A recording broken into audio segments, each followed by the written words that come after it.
Bye.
Pusat Riset Masyarakat dan Budaya, Badan Riset dan Inovasi Nasional. Sejarah Pusat Penelitian Masyarakat dan Budaya bisa dilacak sejak tahun 1967 sebagai awal lahirnya Lembaga Ilmu Pengetahuan Indonesia atau LIPI. Awalnya, LIPI memiliki 2 unit penelitian sosial dan humaniora yang bernama Lembaga Kemasyarakatan Nasional atau Leknas dan Lembaga Riset Kebudayaan atau LRKN.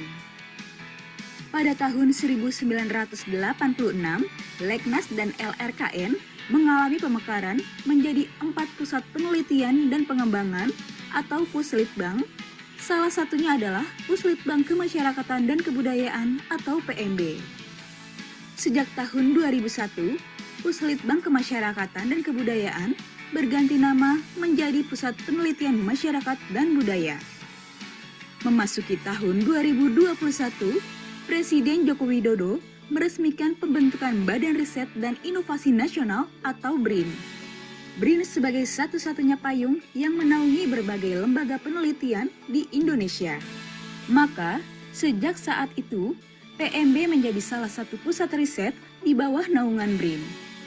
Dalam perjalanannya, PMB telah melahirkan tokoh-tokoh besar Indonesia seperti Taufik Abdullah, Adrian Lapian, Meli Tan, Nurholis Majid, Riwanto Tirtosudarmo, Muhammad Hisham, Muhammad Sobari, dan nama besar lainnya yang telah berkontribusi terhadap perkembangan ilmu pengetahuan di Indonesia. PMB juga memiliki sejumlah profesor riset, di antaranya Endang Turmudi, Herman Hidayat, Heni Warsilah, Dwi Purwoko, M. Ali Humaydi, dan Ahmad Najib Burhani. Sebagai pusat riset, PMB memiliki kompetensi keilmuan dan kajian di bidang agama dan filsafat, bahasa, budaya pop, hukum, hutan, kuliner, maritim, komunikasi, media baru, sejarah, seni budaya, studi perkotaan, dan studi Pancasila. Dalam perjalanannya, PMB menghasilkan berbagai produk ilmu pengetahuan seperti buku dan jurnal bereputasi nasional dan internasional. Menerbitkan jurnal ilmiah bereputasi nasional bernama Jurnal Masyarakat dan Budaya sejak tahun 1997. Seminar nasional dan internasional di majalah Masyarakat Budaya, serta Forum Diskusi Budaya sejak tahun 2020. PMB telah menjalin kerjasama dengan berbagai instansi dan universitas seperti KITLV Belanda, ISIS Yusof Ishak Institute Singapura, Macquarie University Australia, dan Tokyo University of Foreign Studies atau TUFS Jepang. PMB juga membuka peluang kegiatan magang mahasiswa, publikasi artikel opini di website, dan kolaborasi penelitian baik dengan pihak dalam dan luar negeri. Untuk berkomunikasi dan berinteraksi dengan masyarakat luas, PMB memiliki media digital yang dapat diakses publik berupa website pmb.lipi.go.id dan media sosial berupa Facebook fanpage, Instagram, Twitter, dan YouTube dengan nama PMB BRIN. Kedepannya, PMB akan terus berkontribusi untuk Indonesia dan dunia.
Badan Riset dan Inovasi Nasional, sinergis dalam sebuah orkestrasi. Dibentuk melalui Peraturan Presiden Nomor 78 Tahun 2021 tentang Badan Riset dan Inovasi Nasional atau BRIN. Untuk meningkatkan kontribusi ilmu pengetahuan dan teknologi terhadap pembangunan nasional dan penghela dalam meningkatkan ekosistem riset dan inovasi di Indonesia. BRIN adalah lembaga pemerintah yang berada di bawah dan bertanggung jawab langsung kepada Presiden Republik Indonesia. Memiliki 7 deputi, 12 organisasi riset, 85 pusat riset, serta Sekretariat Utama, Inspektor Utama, Pusat Data dan Informasi, Pusat Pelayanan Teknologi, dan Politeknik Teknologi Nuklir Indonesia.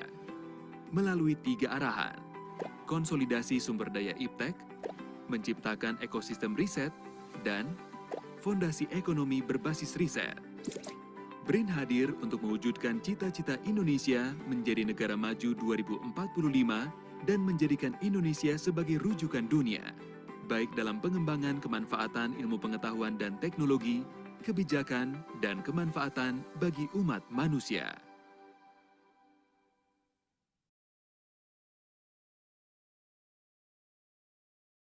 Bismillahirrahmanirrahim.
Selamat pagi dan selamat datang kepada Bapak, Ibu, para peserta public lecture pada pagi hari ini. Kami persilakan untuk registrasi dan menempati tempat duduk yang telah disediakan. Dan kami mengingatkan kepada Bapak dan Ibu, pada saat acara berlangsung kami mohon untuk alat komunikasinya diposisikan dalam posisi silent atau getar. Dan kami mohon juga untuk dapat menempati tempat duduk terdepan terlebih dahulu. Karena di barisan depan ini ada door prize-nya di bawah kolong kursi. Ya, nanti bisa diambil. Mungkin door prize-nya snack atau makan siang, saya kurang tahu juga. Silahkan lebih dahulu ke depan Bapak dan Ibu supaya nanti para peserta yang mungkin agak terlambat belakangan bisa mengisi di barisan di belakang. Terima kasih.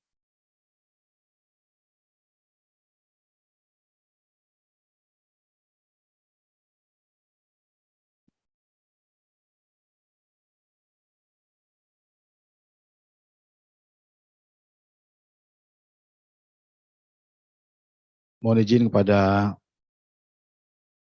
Ibu Kepala Pusat Riset Masyarakat dan Budaya, Ibu Lilis Mulyani, Profesor Ahmad Najib Burhani, juga para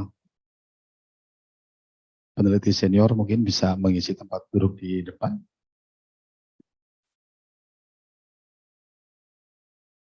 Also to our honorable speaker, Profesor Greg Paul Grain. Good morning, selamat pagi, Prof.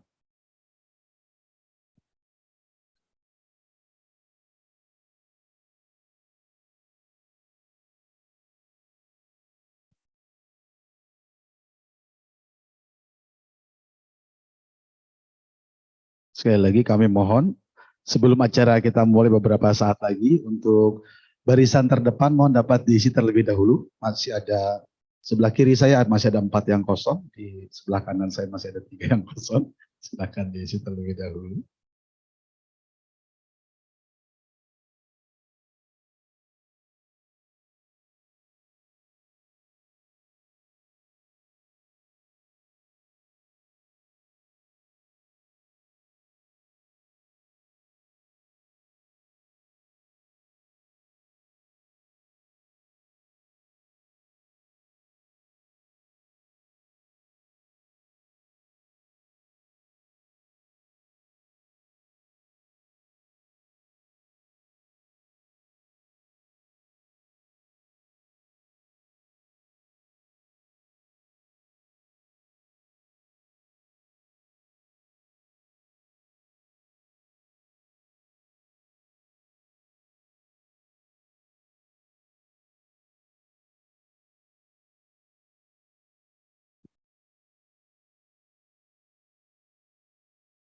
Silakan pada Bapak dan Ibu yang sudah registrasi bisa mengisi tempat duduk yang telah tersedia. Di depan masih banyak yang kosong.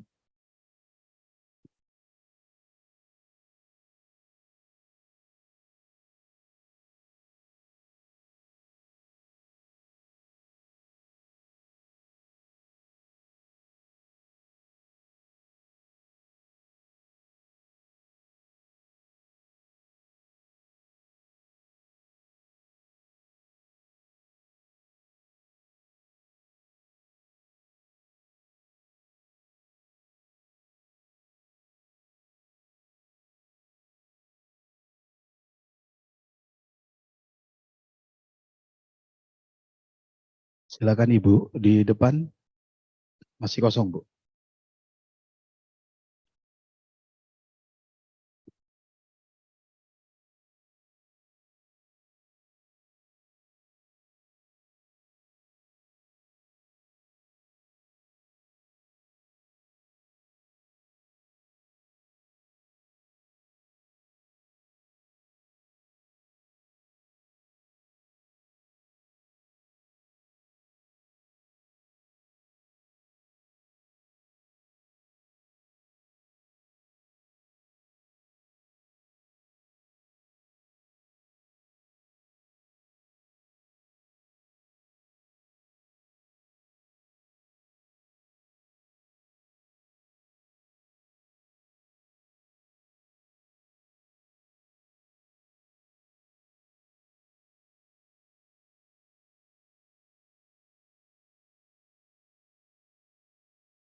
Mohon perhatian, acara akan segera kita mulai.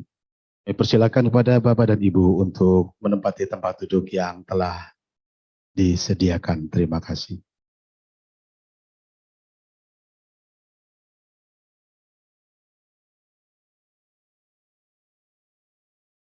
Assalamualaikum warahmatullahi wabarakatuh. Selamat pagi dan salam sejahtera bagi kita semua. Distinguished Chairman of Institute for Sciences, Social and Humanities, Professor Ahmad Najib Burhani. Honorable our speaker, Professor Greg Olgren from University of the Sunshine Coast, Brisbane, Australia. Head of Research Center for Society and Culture, Ibu Dr. Lilis Mulyani, para peneliti dari pusat-pusat riset, para peserta dan tamu undangan, hadirin yang berbahagia. Puji syukur kita panjatkan kehadirat Allah Subhanahu wa taala, Tuhan yang Maha Esa, yang atas karunia-Nya pada pagi hari ini kita dapat berkumpul di tempat ini dalam rangka public lecture dengan judul Nasionalisme, Papua and Indonesia's Future di ruang seminar Widya Graha Badan Riset Inovasi Nasional Gatot Subroto. Kami sampaikan ucapan selamat datang kepada seluruh peserta dan tamu undangan dalam acara ini yang dilaksanakan oleh Pusat Riset Masyarakat dan Budaya BRIN, Organisasi Riset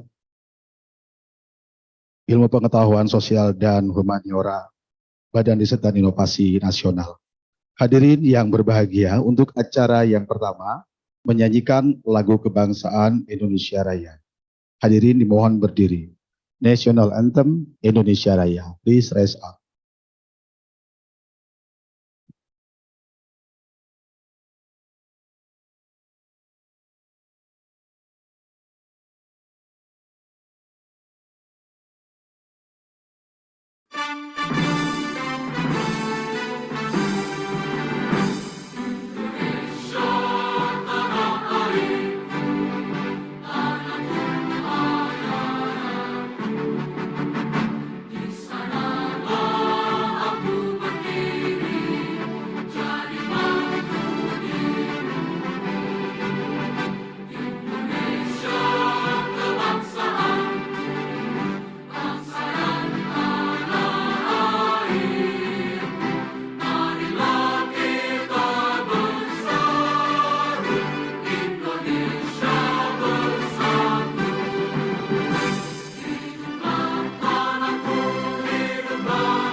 Terima kasih, hadirin dipersilakan duduk kembali. Please take your seat.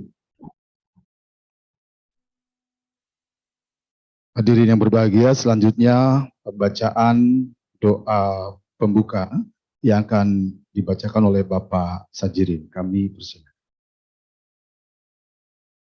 Bapak Sarjini.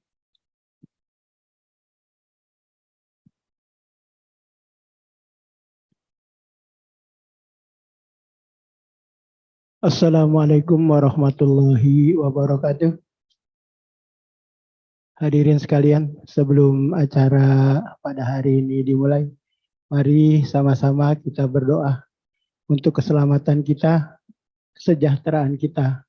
Bagi yang beragama non-muslim, dipersilahkan berdoa menurut kepercayaan masing-masing. Sebelum berdoa, mari kita baca suratul Fatihah kita tujukan, kita doakan untuk para pendiri LIPI, PMB LIPI, orang-orang yang sudah mendulai kita, terutama orang-orang teman yang seangkatan saya sama Pak Riwanto pensiun, untuk Bapak Hisam, Bapak Abdurrahman Paci, Bapak John Haba. Itu satu angkatan sama saya, karena saya 5 orang waktu itu pensiun. Al-Fatihah. A'udzubillahiminasyaitonirrajim. Bismillahirrahmanirrahim. Alhamdulillahirabbil alamin arrahmanirrahim maliki yaumiddin. Iyyaka na'budu wa iyyaka nasta'in. Ihdinas siratal mustaqim. Siratal ladzina an'amta 'alaihim ghairil maghdubi 'alaihim waladdallin. Astaghfirullahaladzim, astaghfirullahaladzim, astaghfirullahaladzim. Walakal hamdu ya Allah ya Maulana ya Ma'bud ya Karim ya Jalali wal Ikram. Allahumma salli ala Sayyidina Muhammadin fil awalina wal akhirin. Wassalim tabaraka wa ta'ala tuli sadatina Rasulillahi ajmain. A'udzu billahi minasyaitonir rajim. Bismillahirrahmanirrahim. Alhamdulillahi rabbil alamin. Hamdan syakirin, hamdan na'imin, hamdan yu'afin wa yukafi'u mazidah. Allahumma salamatan fid dini wa dunya wal akhirah wa afiatan fil jasadi wa ziyadatan fil ilmi wa barakatan fil rizqi wa taubatan qoblal maut wa rahmatan indal maut wa firatan ba'dal maut. Allahumma hawin alaina fi syakaratil maut wa najatan minan nar wal aqwa indal hisab. Rabbana la tujigh qulubana ba'da idh hadaitana wa hab lana min ladunka rahmah innaka antal wahhab. Rabbana ighfir lana wal ihwanina alladziina sabaquna bil iman wa la taj'al fi qulubina ghillan lil ladziina amanu rabbana innaka ra'ufur rahim. Rabbighfir lana wa li walidayna warhamhuma kama rabbawna shighara. Allahumma inna nas'aluka ridhaka wal jannah wa na'udzubika min sakhatika wan nar. Allahumma inna afuwun karim tuhibbul afwa fa'na ya karim. Rabbana atina fid dunya hasanah wa fil akhirati hasanatan wa qina adzabannar wadkhilna mal abrari aziz ya ghaffar ya rabbal alamin. Wassallallahu ala sayyidina Muhammadin wa ala alihi wa sahbihi ajmain. Subhana rabbika rabbil izzati amma yasifun. Wassalamun ala mursalin walhamdulillahi. Wassalamualaikum warahmatullahi wabarakatuh. Terima kasih pada Bapak Sarijin. Ladies and gentlemen, and now for welcoming remarks and opening by the Chairman of Institute for Sciences, Social and Humanities, to Professor Ahmad Najib Bursani. Please, your time.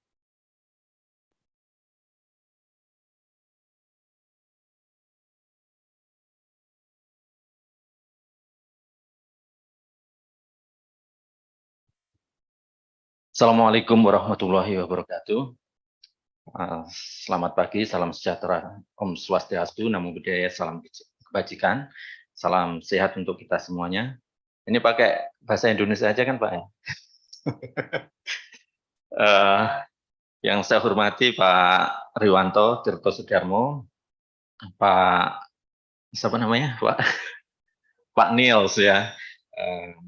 Waktu itu rektor UKSW, kemudian para sesepuh yang ada di PMB dan juga IPSH, kemudian para pembicara yang nanti ada Pak Hariman ya Pak ya, kemudian Pak Prof. Greg Paul Green, nanti akan bersambung lewat Zoom Pak Felix Wanggai ya, kemudian Ibu Ariana Utomo, kemudian Kapus PMB Mbak Lilis, ada kemudian Bu Trina, kemudian para penulis buku, mungkin sebagian hadir di sini, para editor, Mas Sisko, Mas Bayu, ada di situ, kemudian ada penulis epilog Bu Esti, penerbit Kompas, oh ya saya lupa menyebut Ibu Siapa Ria Ira Bu Indira ya, maaf Pak. Bu Indira, kemudian seluruh sivitas di PMB dan juga IPSH, dan para peserta peluncuran buku ini. Saya secara pribadi mengikuti proses dari penerbitan buku ini dari awal, waktu mengadakan diskusi dengan Bu Esti, Mas Sisko, kemudian teman-teman dari UKSW dan sebagainya. Mulai 2020 ya Bu ya? 2020, kemudian akhirnya kemudian masuk kepada proses penerbitan dan pada tahun 2023 ini kita bisa melihat bukunya di tangan kita. Agak sedikit terlambat, 2 tahun dari ulang tahunnya yang ke-70 Pak Riwanto, tetapi saya kira kita patut bersyukur dan bangga dengan hasil yang ada di tangan kita saat ini. Mungkin sambil berproses saya akan sedikit bicara agak panjang dikit saja ya, yang terkait dengan buku ini. First Grift 70 tahun Pak Riwanto Tirtosudarmo ini mengusung tema transformasi dan perubahan sosial budaya politik pasca reformasi, sekaligus melihat bagaimana perubahan sosial budaya dan politik tersebut berdampak pada marginalisasi sebagian kelompok masyarakat Indonesia, kelompok-kelompok marginal yang tidak diuntungkan dari perubahan sistem sosial dan politik dan tidak dapat diasosiasikan sebagai kelompok dan dapat diasosiasikan sebagai kelompok minoritas yang rentan. Nah, diskusi di dalam buku ini juga mengangkat pentingnya demografi politik, political demografi, perspektif yang secara konsisten dikembangkan oleh Pak Riwanto Tirtosudarmo selama meniti karir akademiknya, dan juga saya kira setelah pensiun tetap dengan tema demografi politik gitu ya, dan menunjukkan bahwa perspektif seorang demografer politik tidak berbicara persoalan jumlah populasi kependudukan ansih, tetapi juga menjangkau dimensi sosial dan politik yang lebih kompleks seperti agama, ideologi, kebangsaan, keindonesiaan dan nasionalisme, demokrasi, toleransi, pluralisme, multikulturalisme, dan kewargaan. Jadi nanti kita akan bisa melihat dari buku yang belum di-display ya di bagian belakang kayak gitu ya, tapi nanti bisa dibeli dari penerbit Kompas dan sebagainya, dari tema-tema yang saya sebutkan tadi. Nah, reputasi dan otoritas keilmuan Pak Riwanto sebagai demografer politik sudah tidak diragukan lagi, sebagaimana dilihat dari pengakuan para intelektual yang ditampilkan pada buku ini. Demografi politik adalah cara pandang yang menekankan hubungan antara dinamika demografis dan perubahan politik. Demikian biasanya Pak Riwanto menyebutkannya. Migrasi politik misalnya menjelaskan bahwa perpindahan penduduk yang bersifat spasial geografis tidak saja membawa implikasi terjadinya perubahan yang bersifat sosial demografis semata, tetapi yang lebih penting adalah terjadinya perubahan yang bersifat sosial politik. Ketika melibatkan dua orang, interaksi interpersonal sesungguhnya sudah bersifat politis. Bahkan keyakinan agama yang sangat privat, ketika menciptakan interaksi penganutnya dan terekspresikan sebagai sesuatu yang bersifat publik, maka agama tidak lagi sekadar menjalankan fungsi sebagai etika, tetapi sudah bersifat politik. Setiap perubahan demografis tentu tidak dapat dilepaskan dari faktor dan pengaruh politik. Dalam perspektif demografi politik yang kritis dan mengandaikan adanya perubahan konsep-konsep politik yang selama ini cenderung dibakukan, seperti nasionalisme, ideologi, kewarganegaraan, akan selalu terbuka untuk ditinjau ulang. Nah, dalam diskusi di dalam buku ini yang diantaranya menyoroti potret perubahan demografi dan transformasi politik di Indonesia secara umum setelah reformasi. Agenda politik reformasi yang telah kita lalui selama 2,5 dasawarsa terakhir telah membawa perubahan dalam berbagai bidang, termasuk perubahan potret demografi. Demokratisasi dan keterbukaan yang dijalankan telah mempengaruhi kepada perubahan kuantitas dan struktur komposisi penduduk. Namun tentu yang menjadi lebih penting adalah bagaimana perubahan kuantitas penduduk dengan bonus demografi dan komposisi penduduk usia muda yang tinggi akan diikuti dengan perubahan kualitatif ke arah yang lebih baik seperti bidang pendidikan, kesehatan, dan pembangunan sumber daya manusia, dan utamanya kualitas berdemokrasi yang lebih substantif. Lebih spesifik, perubahan demografis tampak misalnya pada fenomena migrasi. Bagi seorang demografer seperti Pak Riwanto, migrasi tentu menjadi elemen sangat mendasar ketika membicarakan tentang transformasi Indonesia. Karena justru dari rekayasa demografis melalui migrasi, sejarah nasionalisme dan integrasi nasional dimulai sejak era kolonialisme hingga reformasi saat ini. Nah, rekayasa demografis itu sendiri adalah agenda politik yang lumrah. Dalam tulisannya Pak Riwanto yang berjudul Globalisasi dan Transformasi Sosial Budaya, Pengalaman Indonesia tahun 2021 yang lalu, Pak Riwanto menunjukkan bagaimana berkaca dari pengalaman Indonesia, migrasi mengalami perubahan dari masa ke masa dan menjadi elemen tak terpisahkan dari proses transformasi sosial budaya dalam dunia yang kini menjadi tanpa batas, borderless world, dan perubahan spasial dunia menjadi kampung global, global village, sehingga seolah tak terpisahkan lagi migrasi internal dan internasional. Bapak Ibu sekalian, diskusi di dalam first grade buku yang ini, yang saya kira covernya sangat menarik ini ya, melihat perubahan migrasi dan hubungannya dengan dinamika sosial dan politik Indonesia pasca reformasi untuk melihat bagaimana keterkaitan struktur demografi Indonesia dengan demokratisasi. Hal ini penting untuk mengetahui apakah migrasi yang terjadi belakangan didominasi oleh kelompok umur tertentu, apakah tren pergerakan migrasi sudah sesuai dengan semangat otonomi, desentralisasi, dan pemerataan pembangunan. Nah, selain itu, meninjau kembali bagaimana mobilitas migrasi berkelindahan dengan persoalan identitas, konflik, dan relasi sosial tentu juga penting bagi penguatan integrasi nasional. Nah, pada beberapa akhir yang saya sampaikan ini, saya ingin melihat gitu ya, misalnya masih terkait dengan politik sebetulnya.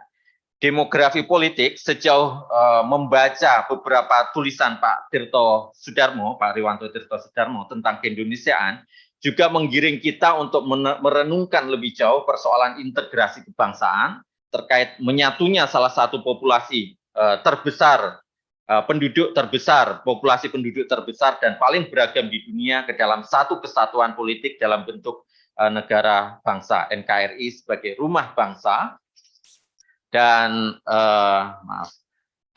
mempertahankannya selama hampir 8 dasawarsa. Diskusi ini membawa kita pada refleksi keindonesiaan, khususnya bagaimana menakar masa depan Republik dan mendorong perubahan politik kewargaan ke arah yang lebih adil.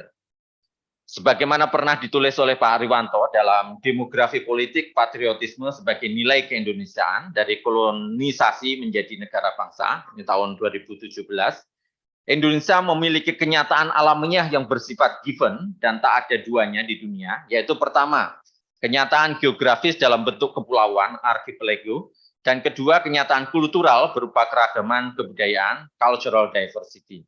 Namun persoalan bagaimana menyatukan keragaman dan keterpisahan antar pulau itu bukanlah realitas alamiah, melainkan konstruksi sosial yang dibangun dengan keringat, darah, air mata oleh para pendahulu.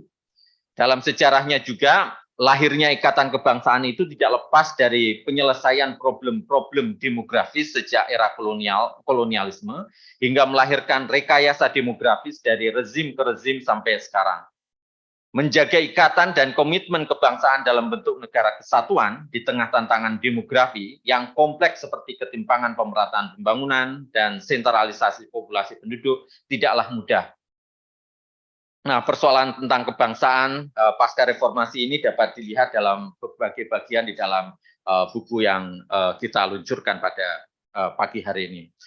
Dan hal yang harus selalu dievaluasi dan secara terus-menerus adalah politik dan budaya kewargaan untuk membawa perubahan kepada kewargaan yang lebih demokratis.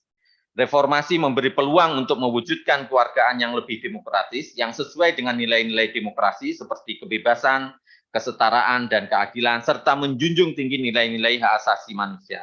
Salah satunya nilai demokrasi itu diwujudkan dalam bentuk kesetaraan gender.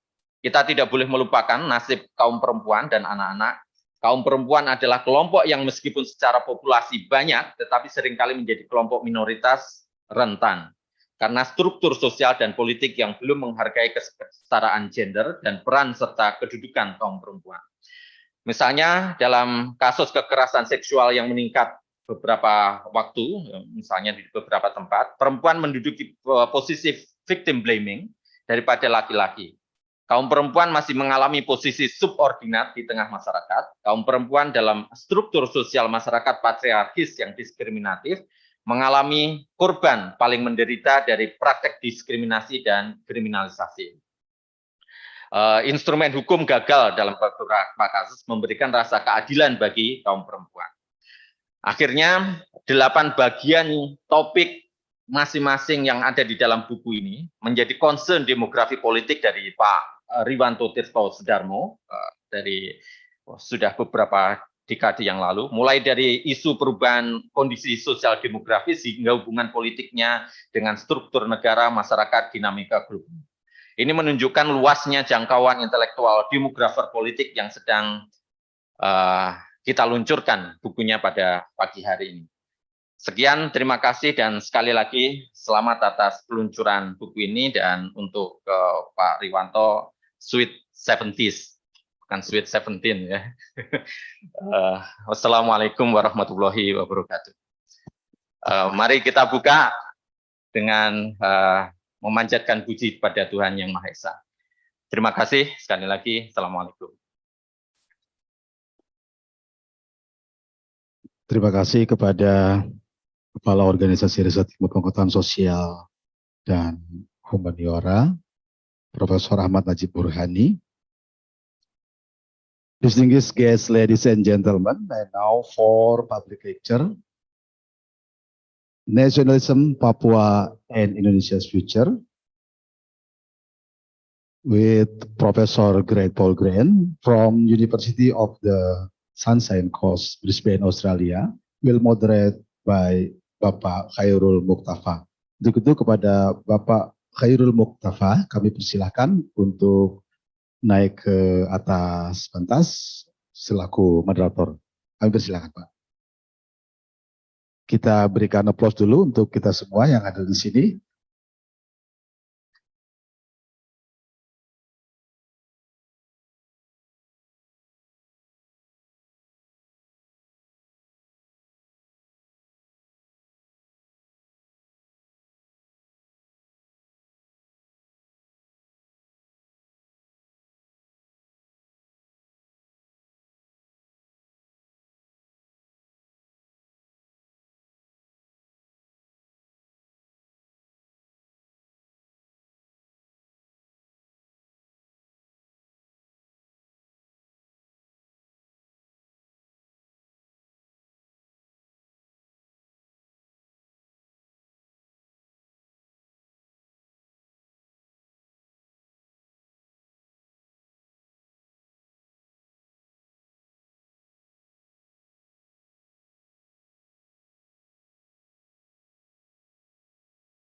Assalamualaikum warahmatullahi wabarakatuh. Good morning, ladies and gentlemen. Because Pak Najib started the opening today with Bahasa Indonesia, should we proceed with Indonesian or English or mix? Okay. My name is Muktapa.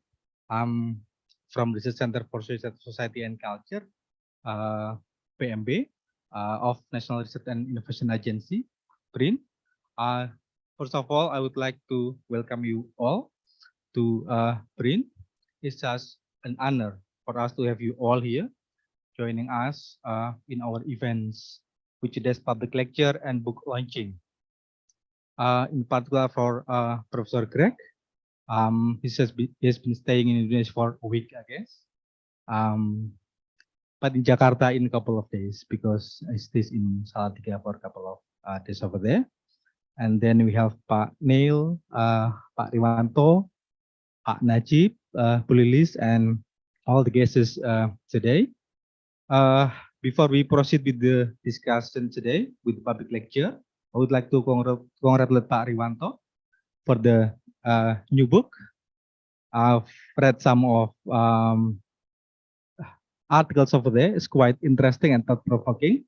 So I advise that for all of you, check on the book and then get the new one for you. And we have a couple of changes for today's event, unfortunately. So it's supposed to be we have book launching first, but because of some issues, and then we'll put it later on at the end of the day, and then we'll proceed with the lecture. To this lecture, the topic is quite interesting and quite thought-provoking. It's talk about nationalism, Papua, and the future of Indonesia. So for this title, it implies that the problem of Papua will be decided the future of Indonesia at some point. And then if we quote it on the book written by Pak Riwanto mentioned that Papua will be likely to be the last barrier to overcome for Indonesia to be a more democratic and inclusive country in the future. Otherwise, we'll stuck at the point and then the problem will coming over and over and over again. That is today, which is quite important to see Pak Greg's view on Papua and whether this lecture will offer us at some point what can be done to deal with Papua. We have kind of similar but different issue with Aceh. And currently, it is under control, but with Papua, with the recent tension that keep increasing, we need something to do. We need something to organize. Otherwise, the problem will arise again and again. So Pak Greg has been quite productive with the articles published in books, journal articles, and then has been focused on history for many, many years. I just spoke to Pak Greg this morning that I graduated from the university where Pak Greg was teaching over there, but unfortunately we haven't met at some point over there at UQ. And currently, Pak Greg is a young professor at University of Sunshine Coast in Gold Coast, Australia, and also a young professor at Malang University. So to keep it short, I would like to invite Pak Greg to deliver the lecture today. Pak Greg will have around 30 minutes to deliver the speech. So time to yours, Pak Greg. Yeah, you can set up over there, please.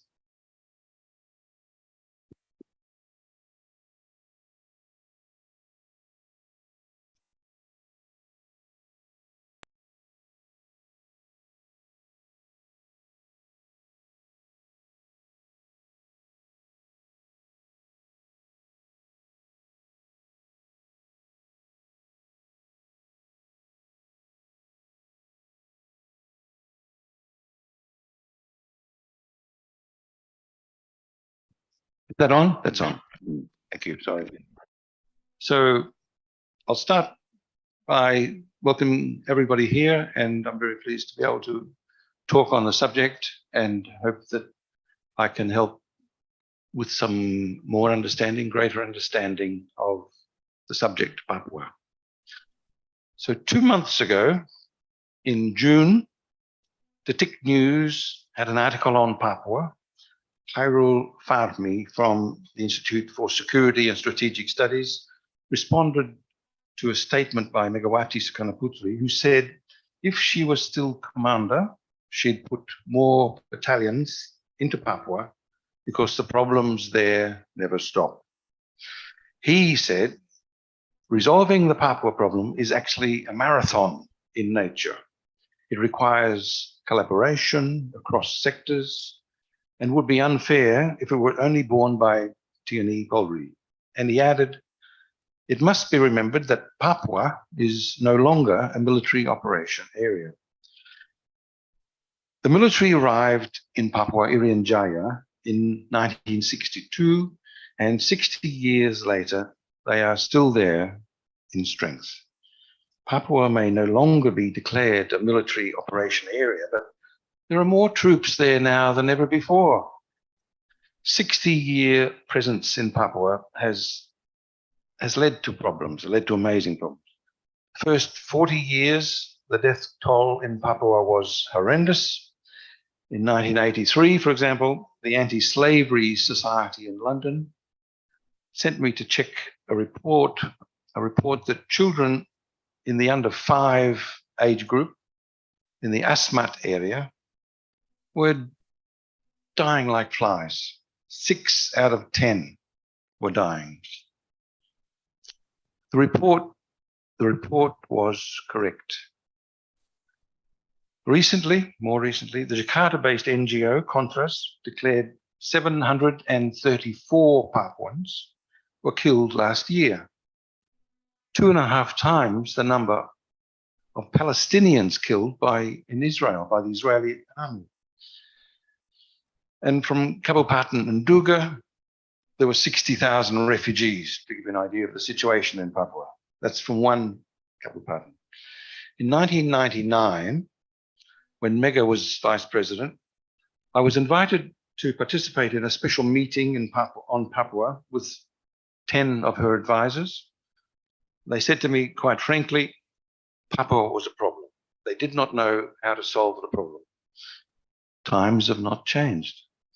I suggested introducing vocational training schools in Papua. Motorbike mechanics, electricians, carpenters, plumbers. We started, but the whole education project stopped with East Timor, when East Timor erupted. It was brought to a halt. When OTSUS, special autonomy, was introduced, I arranged for a top international lawyer in Kuala Lumpur and a World Bank official to address the parliament in Jayapura. The proposal was for a 2-in-1 bank, OTSUS funds for development for big level funding, but also for small level funding, a chicken farm for a few juta. So it was a 2-level bank. It was a new idea then. Who stopped the bank project? Indonesia. Bank Indonesia intervened, despite the fact that it would have been good for Indonesia and good for Papuan people. We're dealing with a problem. It's a problem that in Bank 2002, Bank Irian Jaya, you know the name, it took the name Bank Papua, which is what I was proposing at the time. And the question I would ask is, has OTSUS since then helped the Papuan people?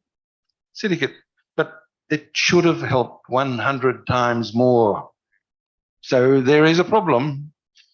We're dealing with a people about whom very little to understand has been made, very little effort. It's been claimed that the indigenous inhabitants of Papua should be grateful so much money is spent in the province or the provinces, but the benefit they receive as a percentage of the total is hardly any benefit at all. When dealing with Papua, the approach has long been top-heavy, bureaucratic, clumsy, self-serving. Our perception of Papua is an important part of understanding the problem. I'd like to include some historical examples in the hope that it will help to change our perception of the Papuan people. Yes, we'll go on to George. George Sedeza expertise in Sanskrit led to the discovery in 1918 of Srivijaya. He also accessed Sanskrit records on the Indianized kingdom of Champa, 2nd to 15th century, in the area we now call Vietnam. In Sanskrit, he found details about pirate raids more than 1,000 years ago, conducted by, quote, entirely black seafarers, Melanesian black. In the year 774, they raided the coastal settlement of Nha Trang, northeast of Saigon. That's what it looks like today. It's a nice beach. The most easterly point is where the pirate raids came up on the beach. Vietnamese bronze drums and bronze axes have been found in burial sites in Sentani, Papua, perhaps from trading with other Papuans in the Biak Numfor area where seafaring and pirating had long been a way of life. Sydney-based anthropologist J.P. White drew my attention to the intra-island trading paths across all New Guinea.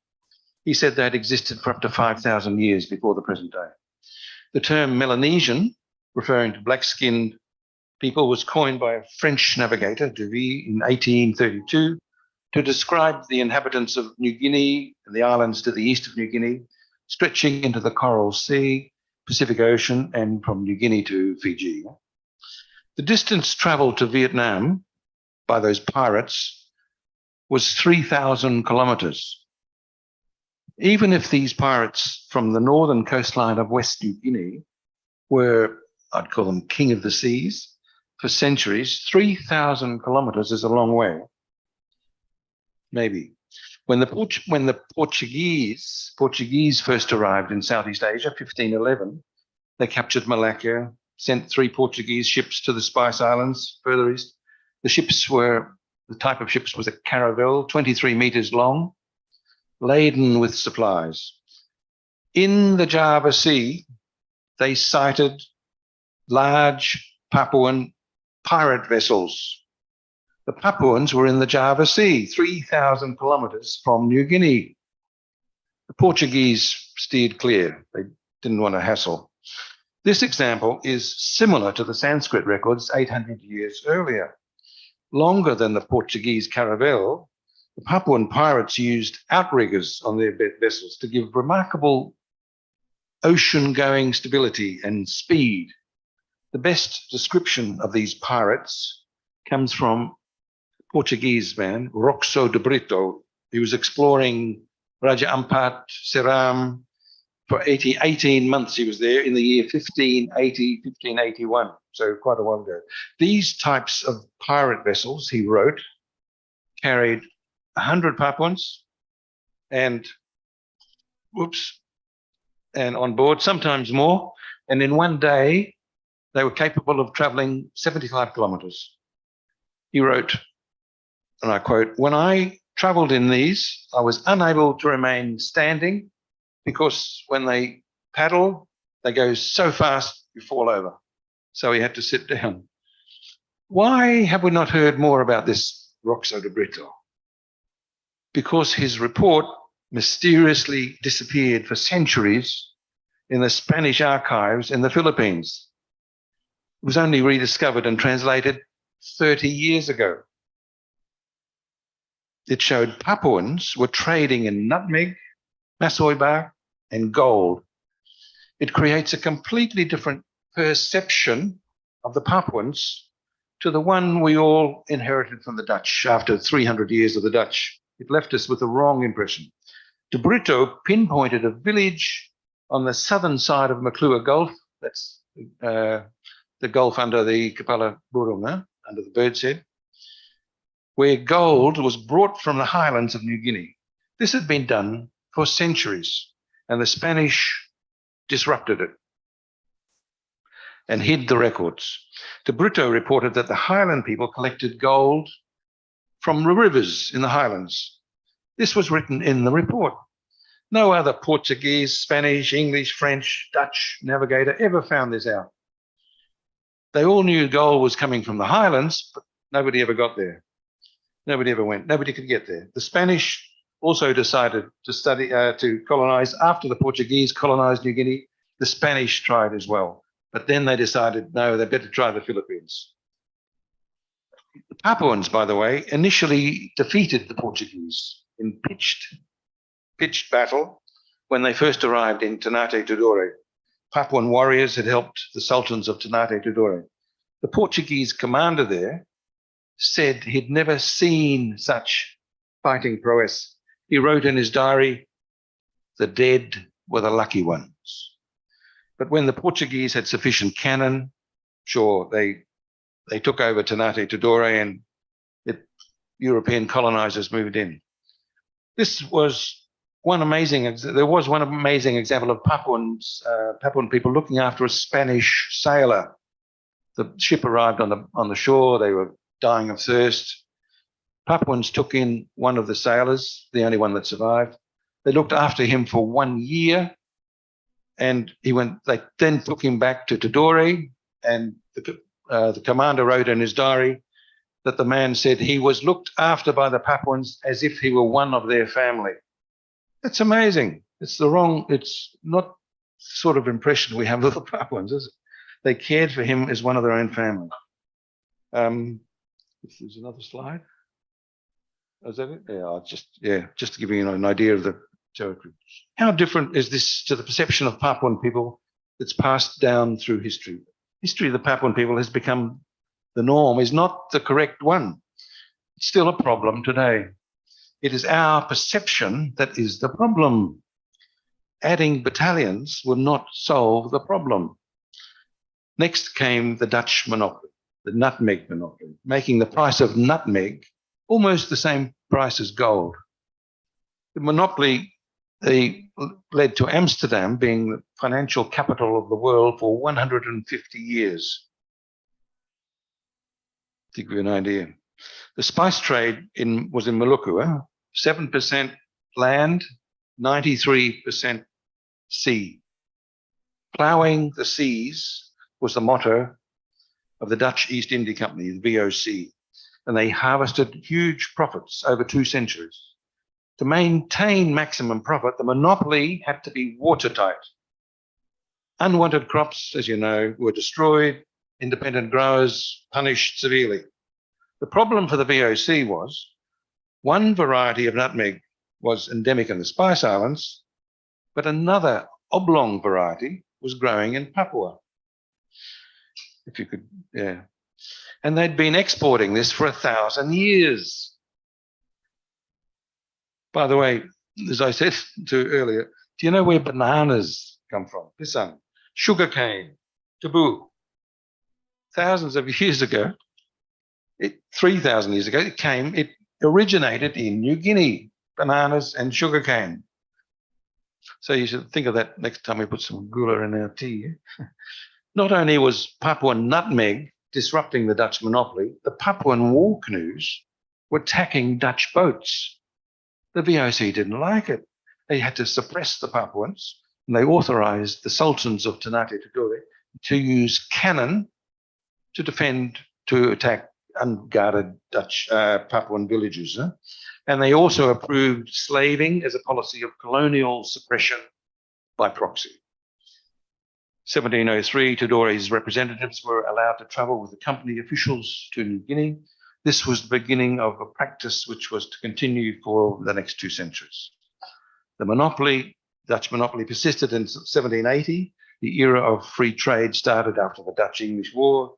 1800, the Dutch government nationalized the VOC and converted the Indies from a company fiefdom into a Dutch colony.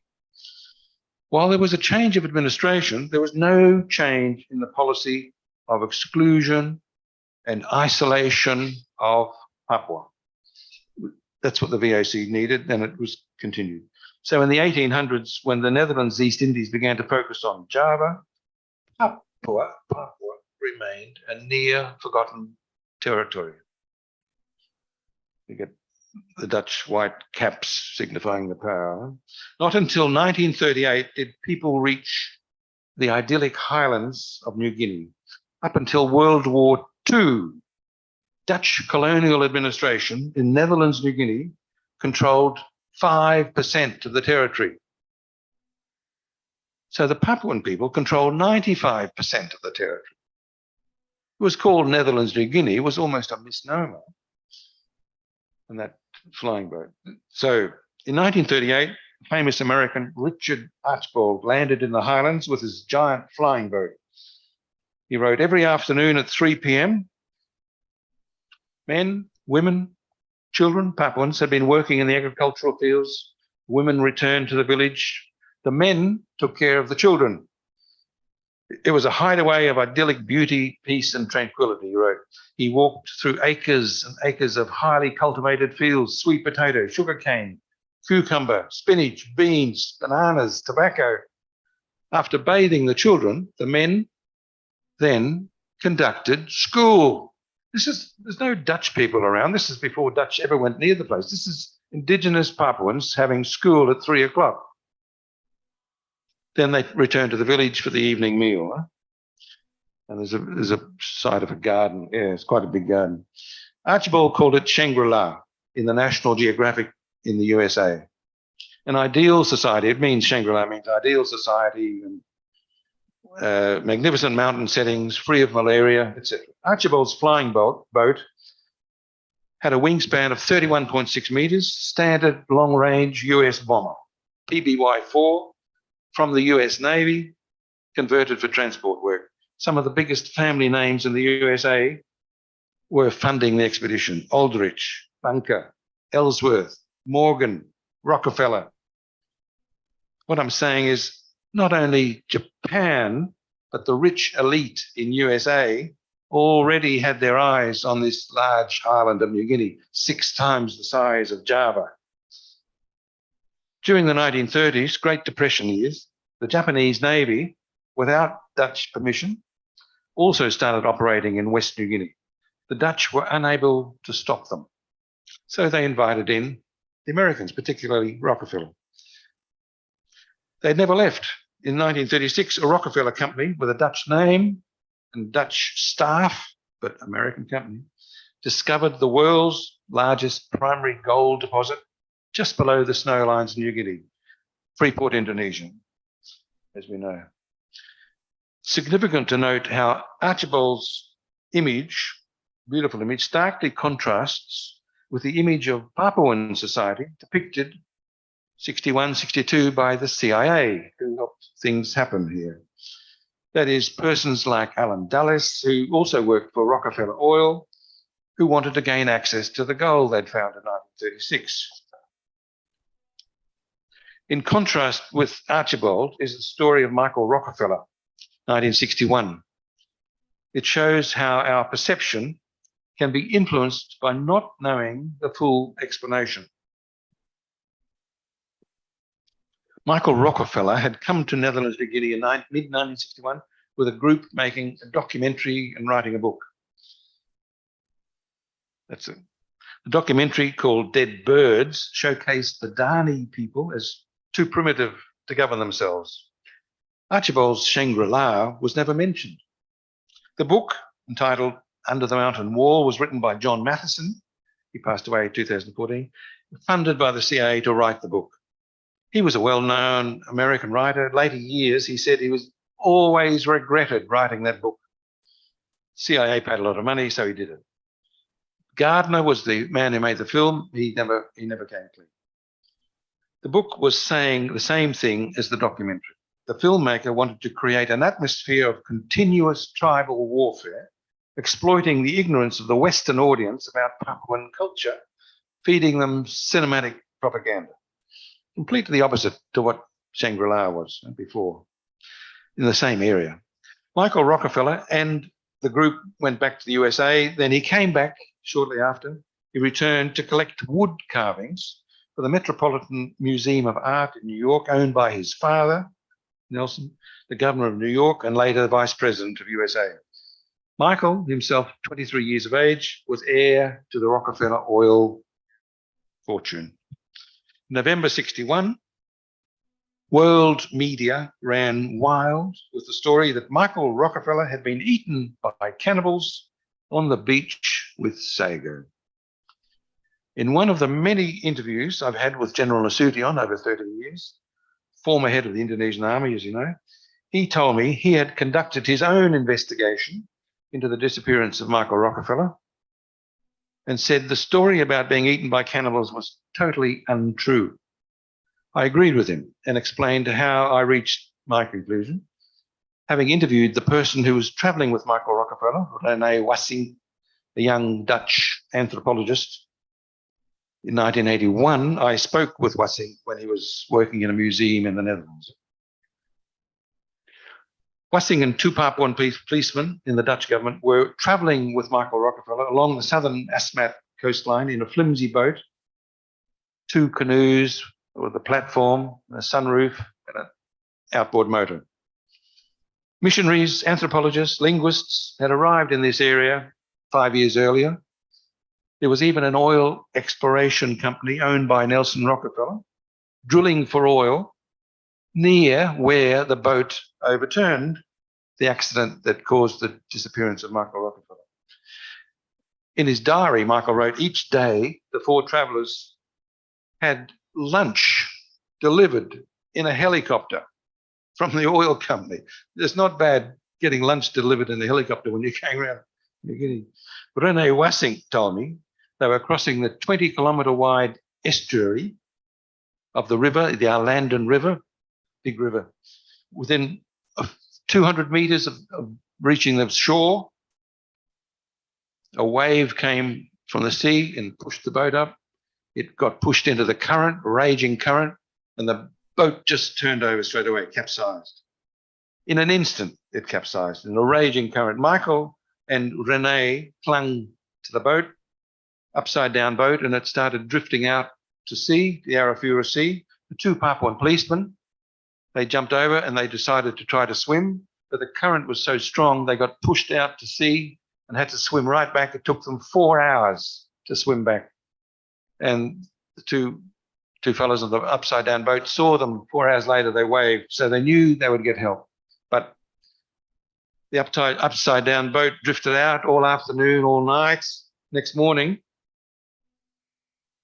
Michael Rockefeller panicked because Wassing told me we could not see any land in any direction.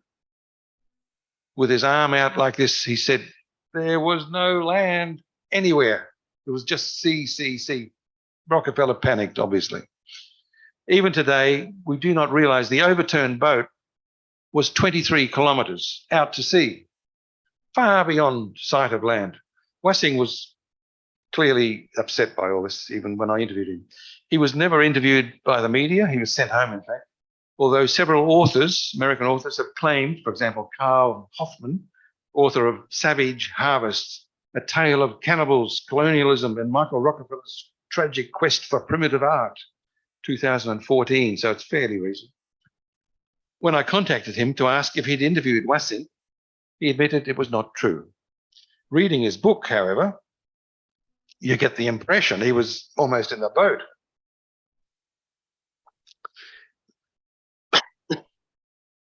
He gives the impression that Rockefeller could hear the waves. He could hear the waves. He was so close to the beach. It's not true. 23 kilometers out. When he was swimming, he was swimming in the wrong direction. He was swimming parallel to the coast. He thought the current was the river, but it wasn't. It was the current running parallel to the coast. My voice was going. At the emotional bit, my voice interacts. Sorry. It was a tragedy.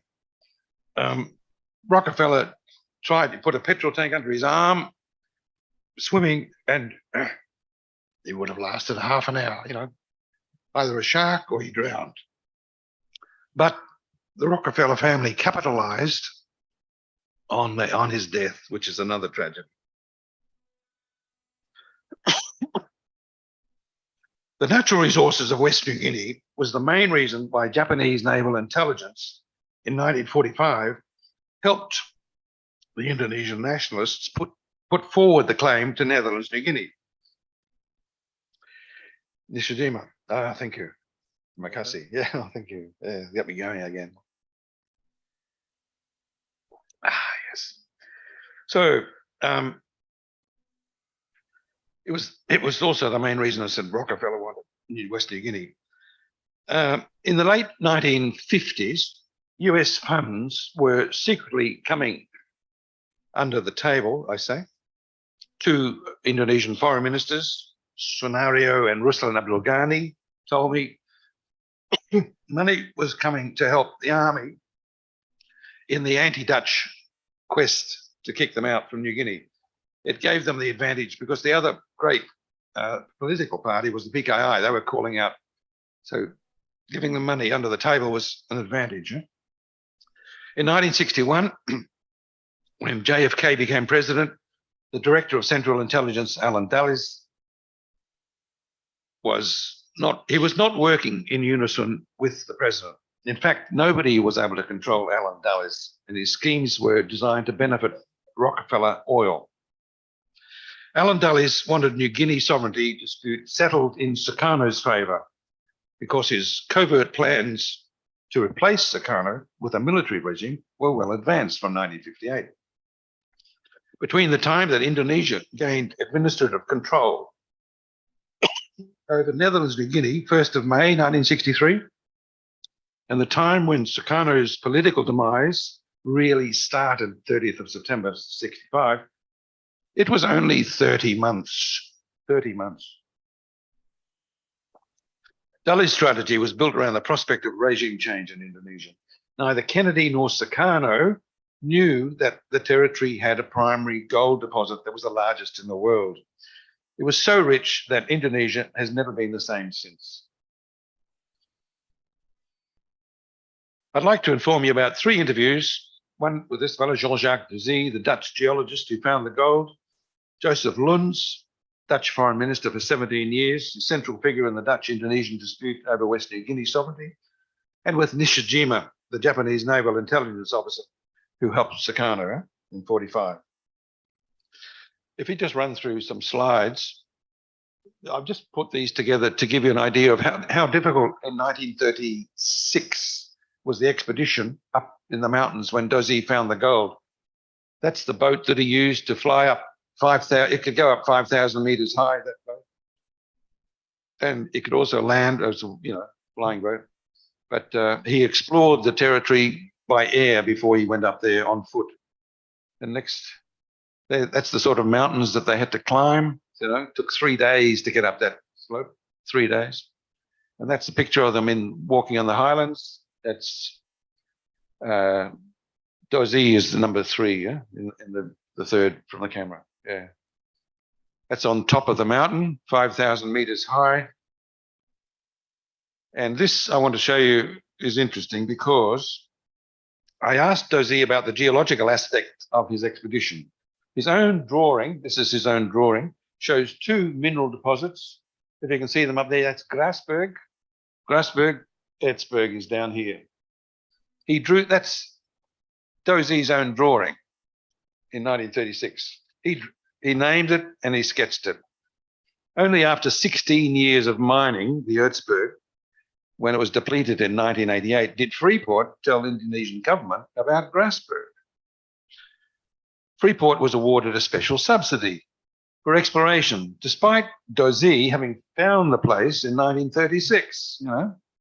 The Erzberg was a mountain of Erzberg down here was a mountain of pure ore extruding from the ground. The real concentration of gold has never really been brought out. The Freeport gold mine in West Papua has claimed since the first year of production a gold output of about 2 grams per ton. But 3 reports suggest it's 15 grams per ton. One by Duzé, one by the Dutch government, who also kept it secret, and one by Freeport itself when they did exploration in 1961, just while it was still under Dutch control. So gold was extremely important. That's the contract signed in 1967. As soon as Suharto had the power, he signed the contract. That's Freeport Sulphur, that's Forbes Wilson, and the man behind on the left is the US Ambassador Marshall Green, making sure everything runs smoothly. The expected gold output for this year, 23, is Freeport have already stated it's to be around 50 tons of gold, 50 tons. Gross revenue last year was about 8.4 billion US dollars. I'm not sure Jakarta knows precisely how much gold does or does not contribute to this figure, but we can say for sure that the immense wealth of gold was a crucial influence on the sovereignty issue in the 1950s and still influences the politics of Papua and Indonesia today. Luns, the most prominent figure in the Dutch side in the dispute with Indonesia was Joseph Luns.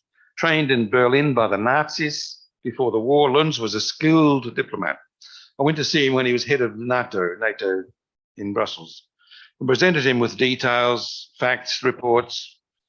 He couldn't deny it, basically. I just wanted to find out if Luns knew about the gold. The answer was yes. The moment that Luns finally admitted, he started telling the story, but he finally admitted, he knew, he hit his fist on the table and said it was the richest. Like this. Luns, as we all understand, wanted to keep the territory under Dutch control. A Dutch elite, and this may well included the royal family, had an ulterior motive for keeping the territory. They gave various explanations, but gold basically was it. Luns explained to me that he asked the Americans, Freeport, to agree under the table, to agree to a 50-50 deal, but the Americans said no. They would get it when the time was right, and they did. Nishijima, he was the political expert, plainclothes Japanese naval officer who in 1945 gave Indonesian nationalists the territory of West New Guinea to add to Indonesia. He's in the back row, 1, 2, 3 from the right-hand side here.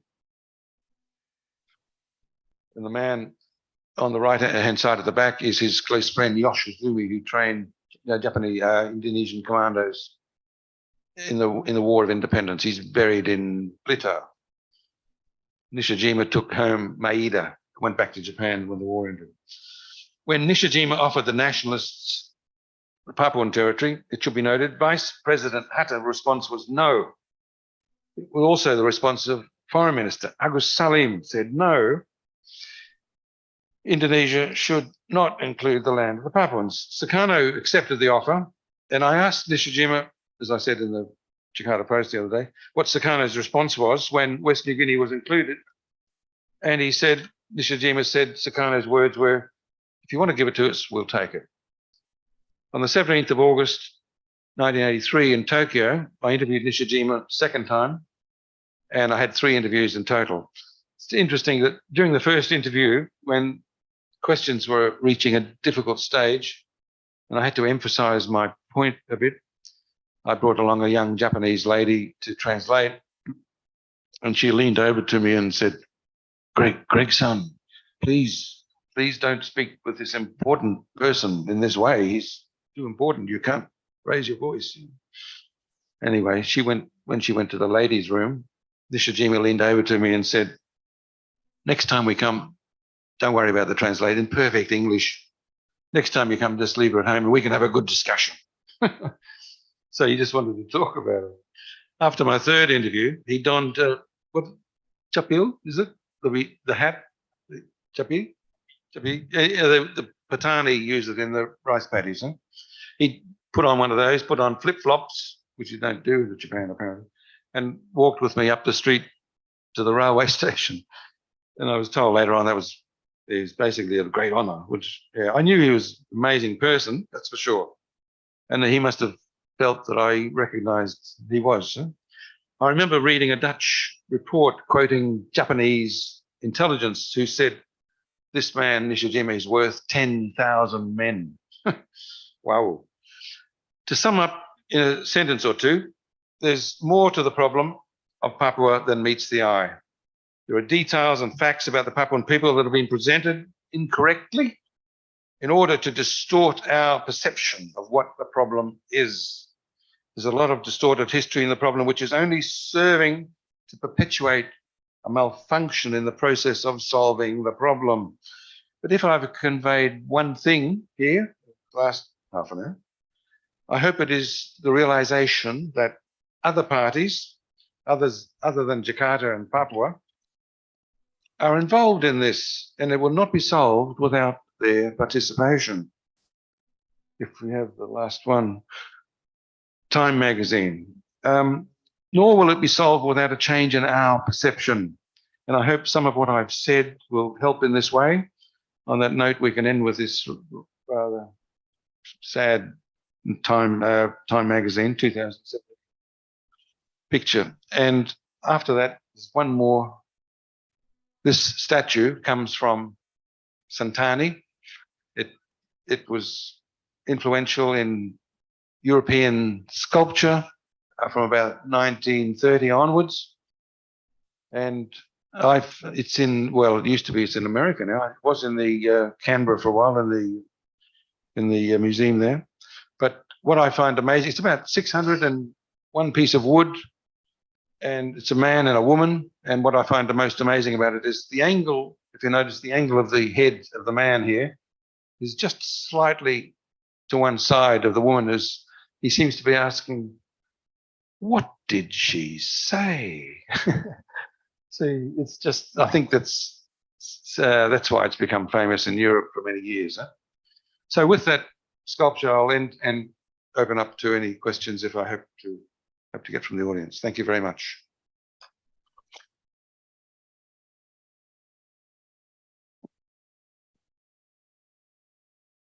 Thanks very much, Pak Greg. That's very interesting lecture, and it's very rich. There are many informations that I think we need to reflect them further to understand a rather more complete of Papuan history. As Pak Greg mentioned earlier, that the problems with Papua today, one of them lies with our perceptions. And then the other way to deal with it is like try to retract some historical archive and then fact. And just now, Pak Greg mentioned a couple of names that's quite interesting. Rekso de Brito, Richard Arbold, or Nishijima, that basically offer another view on the side of Papuan peoples, rather than seeing Papuan people as those who are uncivilized, backward, that always involved in tribal warfare, all that stuff. They mention some new things that's quite interesting, that basically Papuan people are not like that. They are quite skilled. For example, Rekso de Brito mentioned earlier that they saw Papuan people navigate the pirate vessels. It's quite big. And also some of them involved in tradings, whether in nutmeg or gold, tree bark, and some other stuff, which means that they're quite civilized. They are not different from other peoples, from other Indonesian society, basically. But then when the Dutch came, and then also some other famous intellectual or writer, Michael Rockefeller, and then also another names, John Matheson, that basically cover up this kind of things, and then what we now understand is basically affected by this kind of perceptions. So dealing with Papuan peoples, first we need to change the perceptions, and then later on, as Pak Greg suggested, we need to invite many different parties to deal with Papua, because it's more complex than we can see.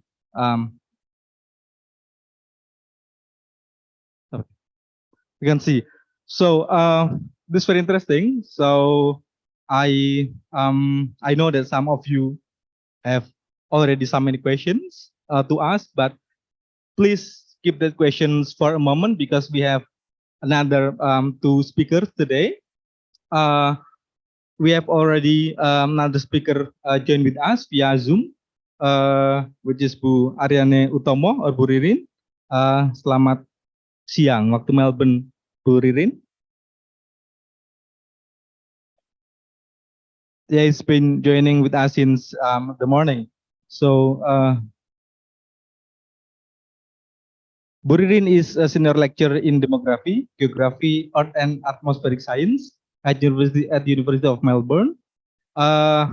His research interests cover the issue of the relationship between family change and 4 dimensions of social change in contemporary Indonesia, which are globalization, economic development, demographic transitions, and democratizations, in particular after the political reform in 1998. Today, Bu Ririn will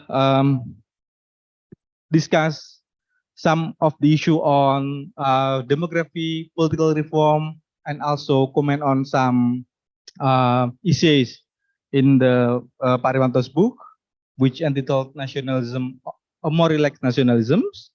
And then after that, we'll have another speaker, which is Pak Felix Wanggai, the expert on Papua, that I think he will be speaking more on Papua, but he will be joining us later on because currently he is having another work to do. So I would like to invite Bu Ririn to deliver the discussions for about 20 minutes. Time is yours, Bu Ririn, please. Terima kasih. Can you hear me okay? Yes, clear. Great. So I'm going to try to share my screen. I have a number of slides. I have 5 slides to share. So please bear with me and please let me know whether you could see the slides clearly. Can you see the slides? Yes. Yes, okay. Great. So thank you very much. Good morning, everyone. I apologize for not being able to join you in person today. So it's such a great honor for me to be invited to be a discussant today for a launch of a very special book that was edited and published to mark and celebrate Professor Riwanto Tirtosudarmo 70th birthday.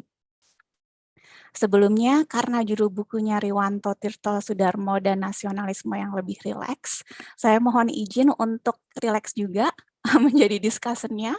So sometimes I will speak in bahasa Indonesia, although I aim to deliver this mostly in English. Okay. So as we all know, Professor Riwanto is a widely respected social scientist and scholar of demography. And although we did not cross paths in Canberra, Professor Riwanto was actually my senior who graduated with a PhD in demography from the Australian National University about 18 years earlier than I did. Jadi 2 dekade lebih dulu daripada saya. Salam hormat Pak Riwanto. So naturally, my favorite part of the book is chapter 1. Chapter 1 is a short memoir written by Prof. Riwanto himself, where I encountered many familiar names, familiar places, and familiar feelings. Some of the familiar names atau nama yang akrab di mata ya pas saya baca, tapi juga di hati, termasuk nama-nama Prof. Jack Caldwell, Pak Gavin Jones, Pak Peter McDonald, supervisor PhD saya, Pak David Lucas, dan juga Ibu Yulvita Raharjo yang saya amat sayangi, and many others. Some of the familiar places that brought me back to Canberra were the various places across the ANU campus and residencies. Ada di Sebut Hall, Graduate House, Ursula, John, Groom Street in Hughes, Woden Valley Hospital, which is now called the Canberra Hospitals. Now, as with the familiar feelings, I will talk about some of these later, and they actually would form the bulk of my talk. Now, I have been allocated about 20 minutes to discuss the book, and I thought the best way for me to use that time today is not to tell you what the rest of the book is about or how it is structured. After all, Professor Ahmad Najib Burhani already wrote an excellent introduction chapter in the book itself, and he already delivered a very comprehensive introduction at the start of the event today. So instead, what I'm hoping to share with you today is actually a series of reflections on how this book has provoked questions and made me think about a number of things. Tadi seperti Pak Moderator bilang ya, bukunya thought provoking.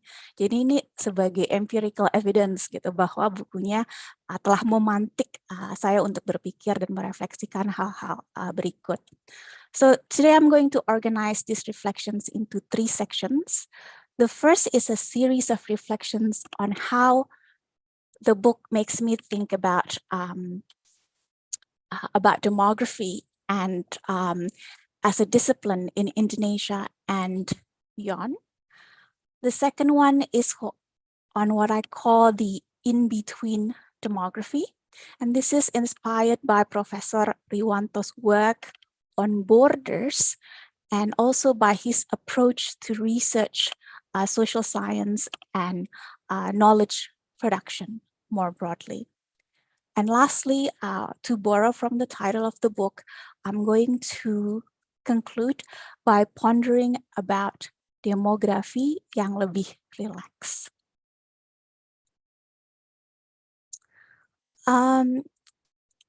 So reading this book and Professor Riwanto's work more broadly has reaffirmed my thoughts about demografi. Seperti yang tadi sudah diutarakan ya oleh Prof. Burhani, there is more to the discipline beyond simply counting birth, death, and migration. Demografi bukanlah ilmu yang hanya fokus ngitung orang ya. Through his work more broadly as a political demographer, Prof. Riwanto has shown us that as a discipline, demography gives us the tools to unpack, to tease out, and to understand the complexities and contradictions of socio-political and economic change that's happening in Indonesia and beyond. Now, when reading through the books and looking closely into the profile of the authors that had been invited to contribute to this collection, the readers would come to appreciate that the stereotype of demography as a mostly quant, positivist, very descriptive and not very critical social science might not be entirely correct after all. Professor Riwanto's work actually reminds me to foster atau untuk terus memupuk ya my affinity for field-based research. His work showcased how data is political and how data is situated in a broader socio-cultural and historical context. Seolah beliau senantiasa mengingatkan kita bahwa sebagai demografer ya kita jangan hanya fokus untuk kali bagi tambah kurang ya, bikin proyeksi atau yang penting jago modeling regresi pakai data sekunder. So reading the book, I'm reminded that it is one thing for a researcher to have a strong quantitative training, but in general, this would not stand out unless we have a thorough understanding of the broader socio-political and institutional context of where these numbers came from. Angkanya dari mana? How and why they're collected in the first place? For whom and for what purpose?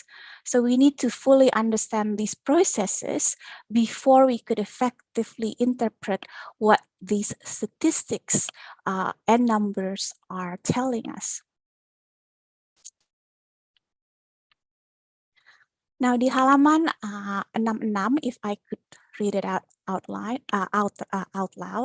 di halaman 66 Pak Riwanto menulis bagian yang benar-benar membuat saya berpikir. Beliau menulis seperti ini.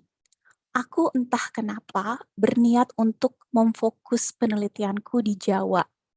Mungkin karena itulah lingkungan dekatku. Mungkin juga karena rasa penasaran akan begitu banyaknya perhatian dari penulis luar tentang Jawa. Sebut saja misalnya Clifford Geertz, Benedict Anderson, dan banyak lagi. Yang kusebutkan itu baru yang meneliti Jawa pasca Indonesia ditinggalkan Belanda. Karena sebelum itu orang-orang Belanda lah yang banyak menulis tentang Jawa. Sebagai orang Indonesia dan orang Jawa, aku menjadi konsumen pengetahuan tentang Jawa dari orang-orang luar yang disebut para Indonesianis. Sebetulnya tidak ada yang salah tentang itu.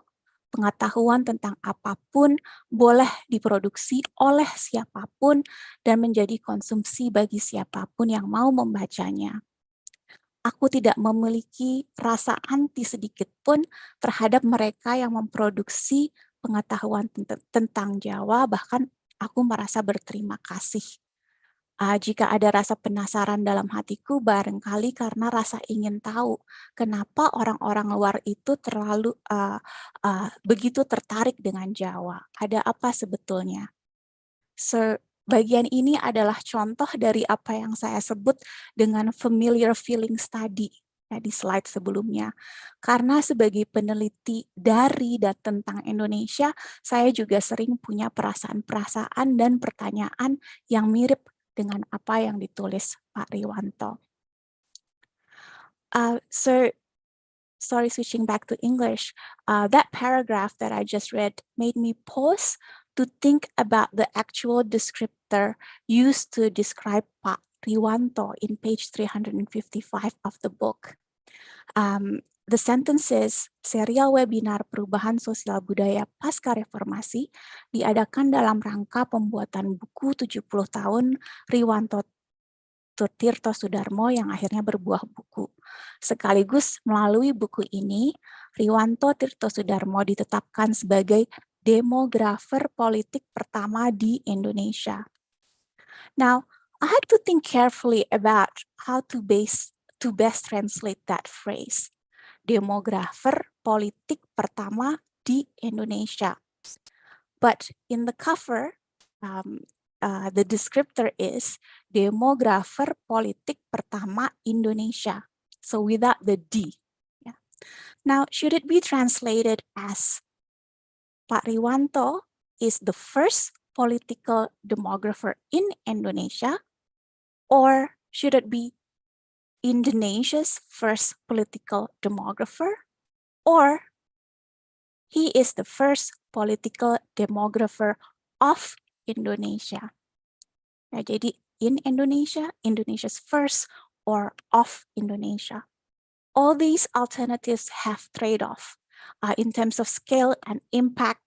The first two translations I feel is much more local in scope, but might be more fitting to describe how, as a political demographer, Pak Riwanto's work is relevant across borders, and he just does not work on Indonesia. But the last translation, the first political demographer of Indonesia, could also be appropriate to describe the ways in which his expertise on the political demography of Indonesia is acknowledged internationally. Jadi kita kembali ke pertanyaan tentang siapa yang diakui sebagai ahli Indonesia, bukan hanya di Indonesia, tapi di mana-mana. Now, as a political demographer, much of Pak Riwanto's work is on migration, where he critically examines the drivers and consequences of population movement within Indonesia as well as across international borders. And his work, and also the chapters included in the book on ethnicity and on migration, reminded me of an article written by Dutch human geographers in 2002 titled Bordering, Ordering, and Othering. And this made me think about how Professor Riwanto underlines the importance of a historical context of migration and the legacy of colonialism, ya, seperti yang tadi diungkapkan oleh Pak Greg. Tidak semua pendatang itu sama. Not all migrants are equal. Again, this invoked familiar feelings for me as a brown person living in Australia and working in an Australian university. Why are some migrants like myself are called migrants while others are called expats? Ya, kenapa kita dipanggil migran tapi kalau orang Belanda ke Indonesia sekarang dibilangnya mereka expat? His work also makes me reflect on the issue of unequal mobilities between individuals, between groups of people, and even between academics. Ya, kenapa sih kalau researcher Indonesia yang paspornya hijau susah banget mau dapat visa untuk presentasi di Amerika daripada visa papernya being accepted in that conference. Contohnya ya susah untuk dapat visa untuk presentasi di Population Association of America Annual Conference. Now, I'd like to shift on the topic a little bit now to reflect on the politics of political demography itself. Now, in the book, Prof. Aris Ananta mentions the term the third demographic transition, transisi demografi yang ketiga. So broadly, the third demographic transition refers to a particular demographic situation where you have increasing proportion of overseas-born population from diverse country of origins residing or living in many popular migrant destination countries in the West, like in Australia, the US, the UK, and so on. Now, I myself am quite careful when working on this topic because I'm aware of how some of the political demographers work in the West are often used by certain groups to justify certain political agenda yang kadang-kadang, bukan kadang-kadang ya, tapi banyak yang rasis dan anti-imigrasi. Contohnya adalah kasus teroris yang menembak orang di masjid di Christchurch. So they had a manifesto, dan judul dari manifesto itu adalah The Great Replacement, di mana mereka mengungkit-ungkit teori-teori far right yang mempermasalahkan hubungan antara imigrasi dan perbedaan angka kelahiran orang-orang kulit putih dengan pendatang, dengan immigrants. Dan mereka mulai melabel fenomena itu dengan istilah white shift. Now, this example suggests that it's becoming a lot more frequent for demographic research to be politicized. And as a relatively junior demographer, we need to take into account these possibilities when we talk about population. And this is something that I feel quite anxious about. And I really would like more opportunity to learn more from Prof. Riwanto and colleagues in BRIN how to better navigate this particular problem.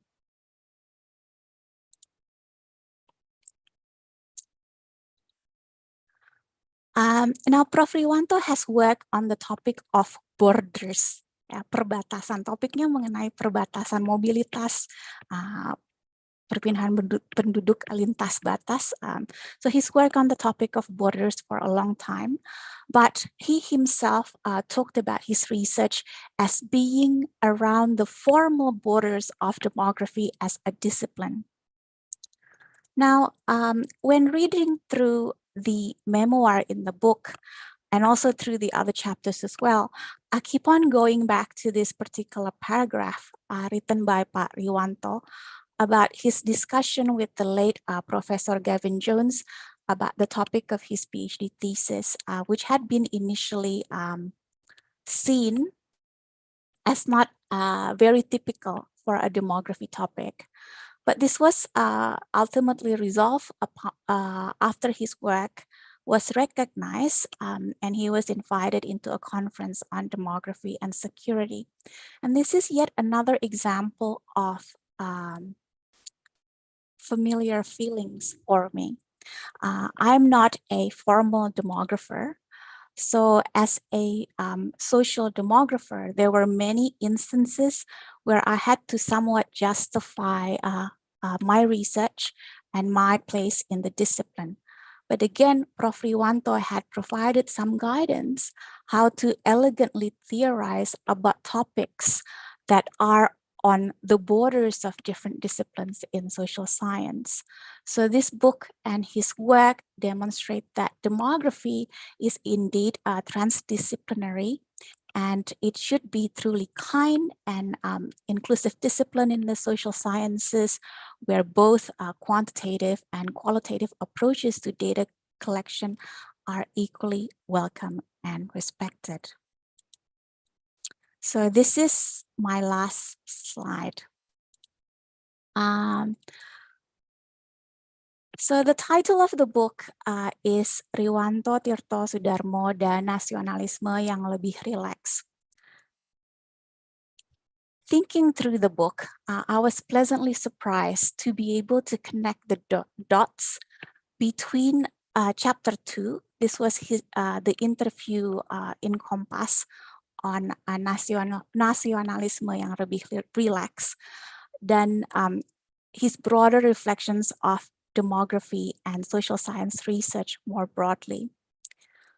In chapter 2, Prof. Riwanto talks about looking at Pancasila not as a foundation of the nation, ya. Jadi Pancasila bukan sebagai dasar negara, tapi Pancasila sebagai cakrawala. Pancasila as a horizon, sebuah tujuan atau cita-cita. He said, nasionalisme itu sesuatu yang bergerak. Pancasila harus dilihat sebagai cakrawala yang indah, bukan fondasi di kaki kita. Cakrawala berbeda dengan langit yang harus dilihat dengan mendongak dan melelahkan. So today I thought I would close with my favorite paragraph in this book. I wouldn't read it, but I guess you could read it very quickly. Apa yang sesungguhnya paling berharga dalam hidup ini? Prof. Riwanto bertanya. Menurut Prof. Riwanto, yang paling berharga adalah kebebasan untuk, bukan kebebasan dari. Prof.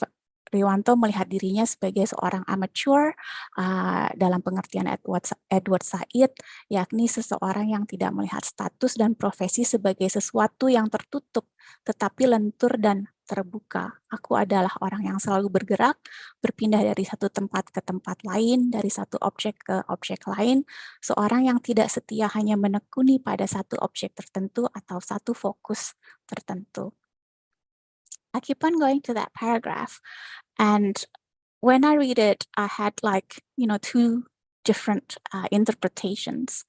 On the one hand, some of the readers might interpret this reflection as a call or as an ajakan for us to become a social researcher or demographer yang lebih humble, lebih bersahaja, ya, lebih rileks, lebih lentur, lebih fleksibel dalam berpengetahuan. But for others like me, this reads more like a cakrawala. Jadi kayak Pancasila tadi, ya. This is a research practice or research goal that we are aspiring to have and to be able to do. Unfortunately, for some of us, having a full agency to do what we want remain heavily constrained. One example is gender gap in academic mobilities. Tadi udah diucapkan sejenak, ya, tentang perempuan dan kesenjangan oleh Prof. Najib Burhani pada saat pembukaan. So on average, women researchers in particular, whether in Indonesia, in Australia, or everywhere, have relatively limited career or academic mobilities. There are many constraining factors that perhaps discourage women for applying long-term fellowship or postdoc opportunities. That was one example. Another example is the increasingly neoliberal universities. Many of our brilliant colleagues are finding it very hard to secure permanent or stable and upward mobility enabling employment in academia. In 2023, the landscape of the academic job market has become quite precarious, and the competition is becoming a lot more intense. Some people might be more constrained to do research as governed by limited funding and employment opportunities. So to be able to do the research that I like, to be flexible and to stay curious like Pak Riwanto is something that I aspire to be. Jadi berdoa gitu ya. Semoga kita semua bisa pelan-pelan untuk menjadi peneliti yang lentur, fleksibel, terbuka, dan mempunyai agensi yang penuh untuk menggeluti topik yang kita sukai dan minati. Sekian, terima kasih.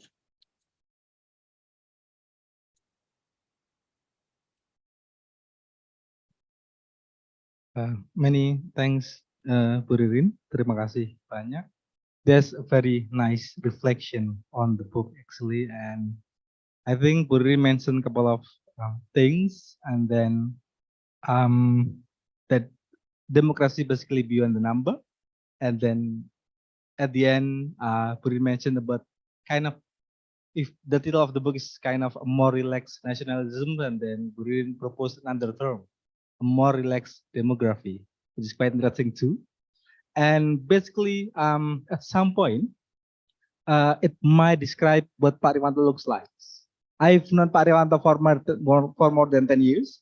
And then the way I see it, Pak Riwanto is one among a few researchers at Lebih that's very relaxed in dealing with many things, but quite serious when it comes to writing and publications. But I think we should invite Pak Riwanto later on to say a couple of things. And then we need to ask Pak Riwanto himself whether he like to translate demographer politik pertama di Indonesia as Indonesian first demographer of Indonesia or in Indonesia. But we'll keep it later. Actually, we have another speaker to speak, but actually, but currently, he's heading over here, and then I think not be able to join us at the moment, but we'll invite later Pak Felix Wanggai. So I think we can start the discussion today. So if any of you have some questions or comments, either on Pak Greg's lecture or Pak Riwanto's books, so I would like to invite for peoples, two from here and then two from the left side. Please, anyone?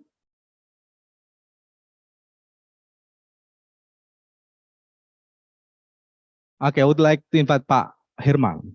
I think Pak Herman is one of our senior researcher at PMB, and then we'll start with question or comments. Please, Pak Herman.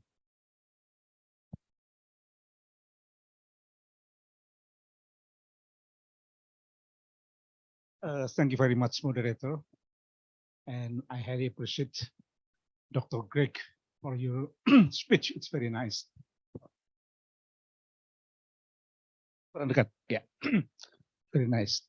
And also my best colleagues, Dr. Riwanto. It is my seniors in 30 years, might be 30 years empirical research in Lebih. And then we sometimes accompany as team in the border, across the border. I have memory with him while he conducted in Nunukan to border with Sabah, and also in Sarawak, and many of the migration issues there.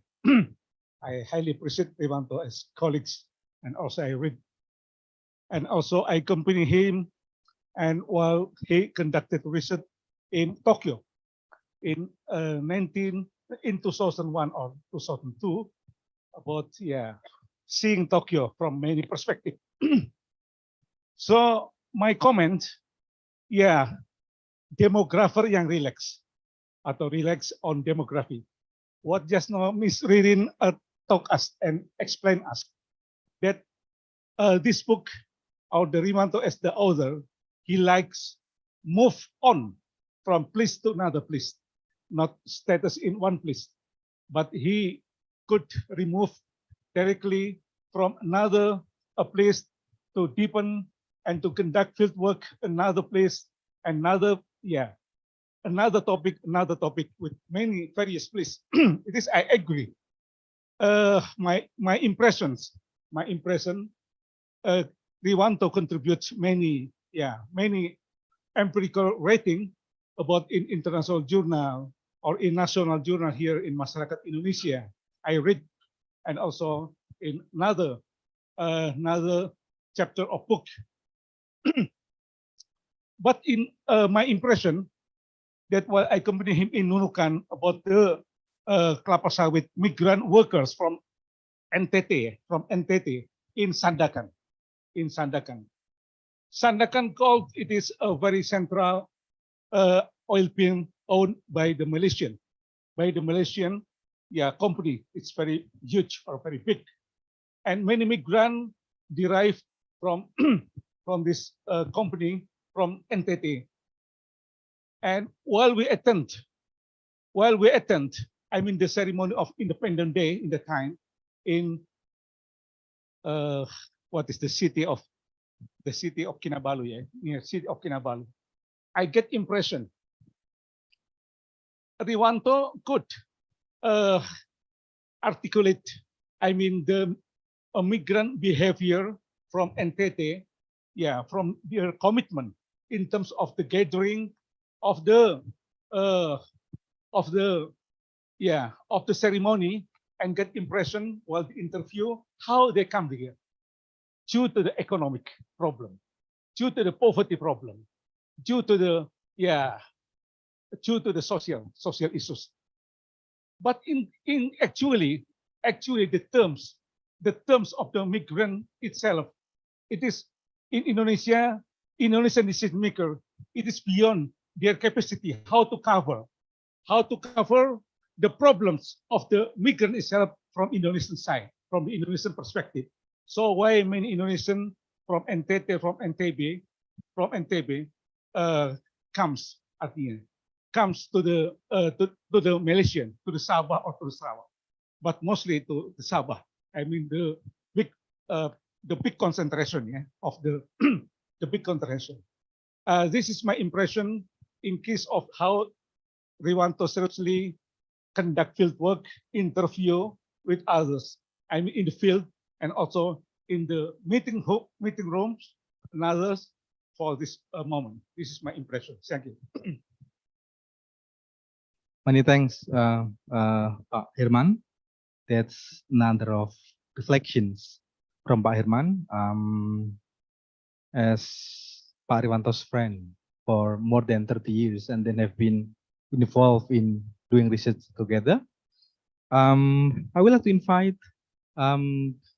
people over here, or maybe someone on the Zoom, whether they have some questions or comments. Otherwise, I will ask some questions to Pak Greg. Please, any questions? Okay, I'll ask some question, Pak Greg. This very interesting. You mentioned earlier about if we want to deal with Papua, we need to start with the perceptions, the change of the perceptions, and then you presented to us some of the names, historians, and then some of the facts they have been collected from different resources. It's very interesting. From De Brutto, Nishijima, Richard Arbold, it's quite different from some familiar books about Papua that we have. They're quite familiar with us. But I'm just thinking like perception is something that is quite difficult to change simply because our image on Papua that mostly depicted as uncivilized, living in backwardness, and all this kind of stigmatic picture has been with us for many, many years.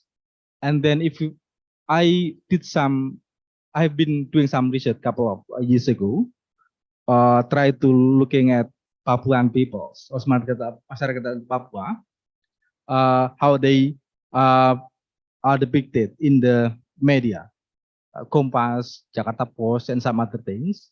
And then what I found out is very interesting, because when you put it there, and then some tribe names such as Dani and other tribal groups over there pop up, and then it described as someone living on the tree, and then someone living that can talk to bird, something like that. And then it has been written in many medias too.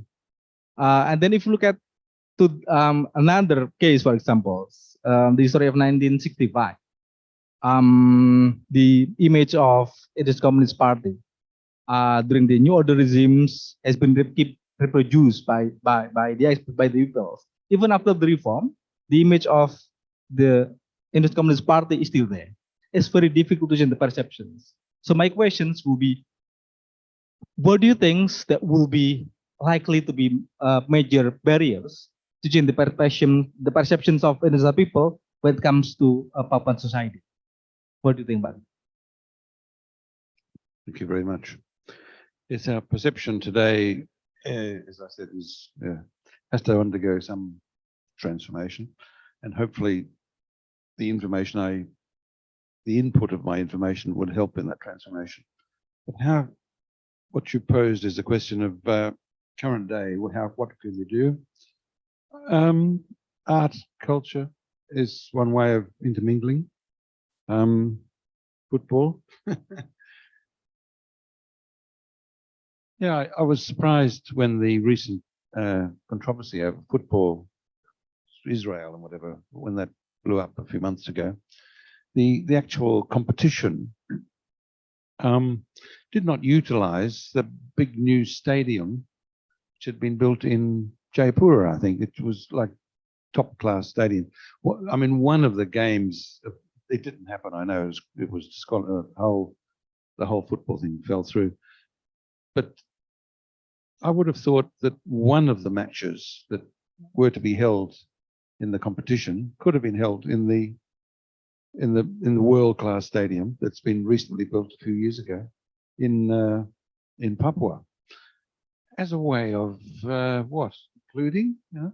I know it might have cost extra money to send teams 3,000, whatever, how many kilometers it is. It's, I suppose, cost will come into it, but the benefits to be had in inclusion rather than exclusion in the long term are really what you're after. It's what other issues have we got? Education, changes in style of education, I think, recognition of Papuans as unity and diversity, etc.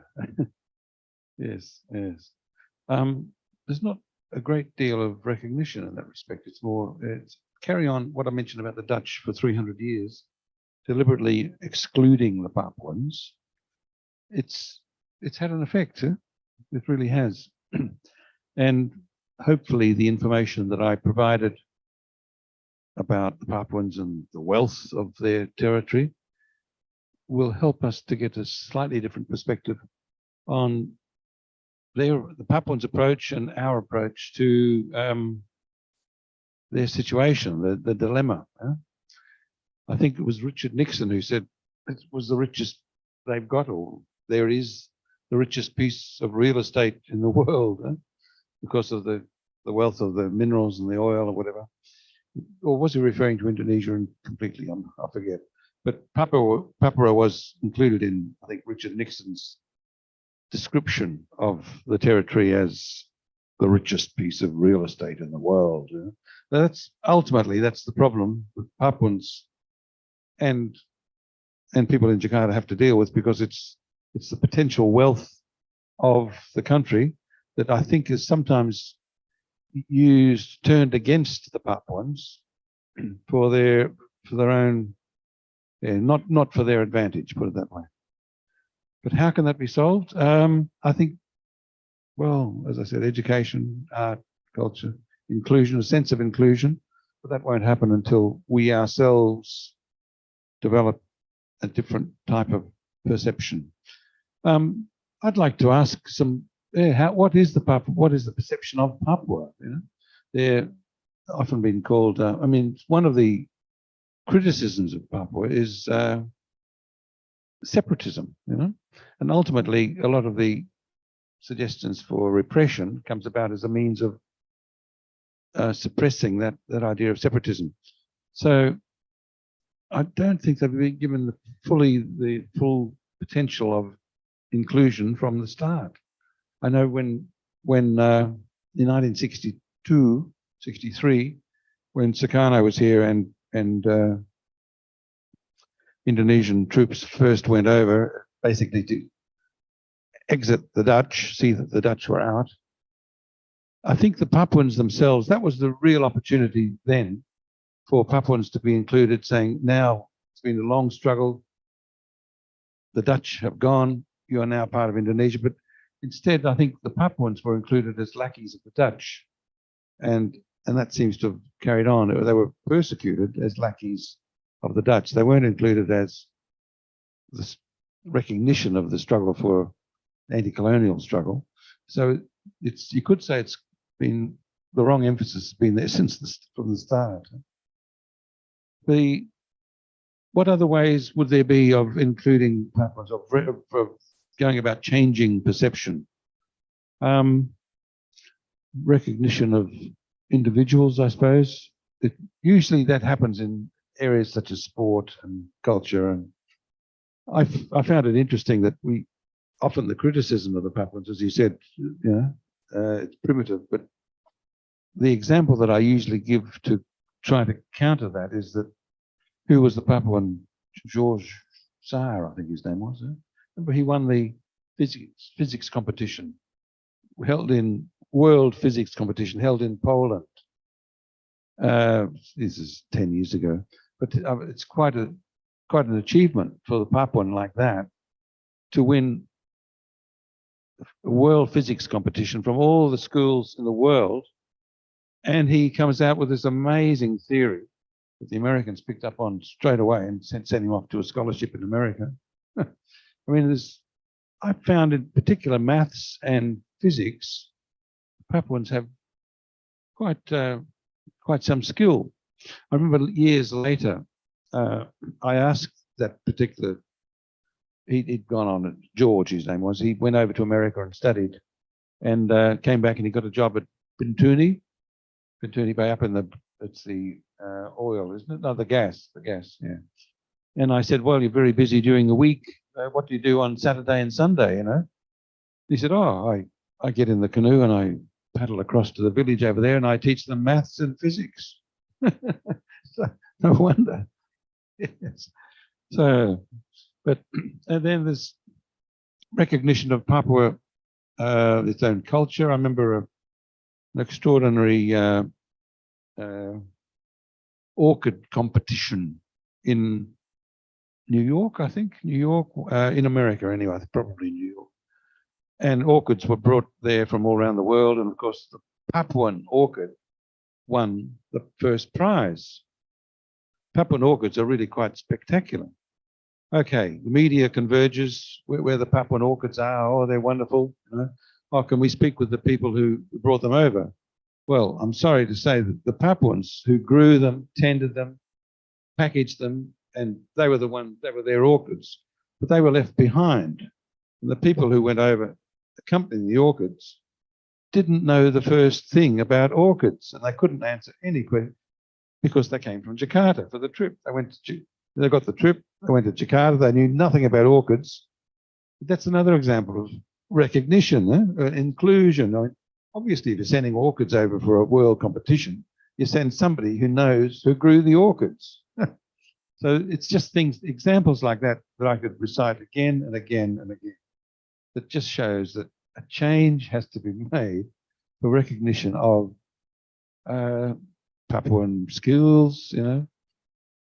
Remember the example that I gave about vocational training, carpenters, electric, plumbers, whatever, motorbike mechanics. Had that gone ahead, I think the situation, that's 23, 24 years ago, had that gone ahead, I think things would be quite different today. Huh?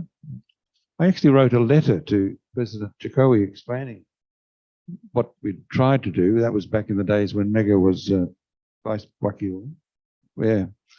But had it gone ahead, what does that do? What if you get training in electric or something, or a motorbike mechanic? It gives the person a job, they get self-esteem, they get money, they can feed the family. That's part of the problem now, is that is not proceeding in a normal way, you know, that one would expect it to do. So, and that's what's leading to anger and mistrust and the struggle for some sort of identity, Papuan identity, you know, which doesn't seem to be, it's not willingly occurring. It's becoming more of a struggle for the Papuans than it should be. But I'll leave it there and after any more suggestions.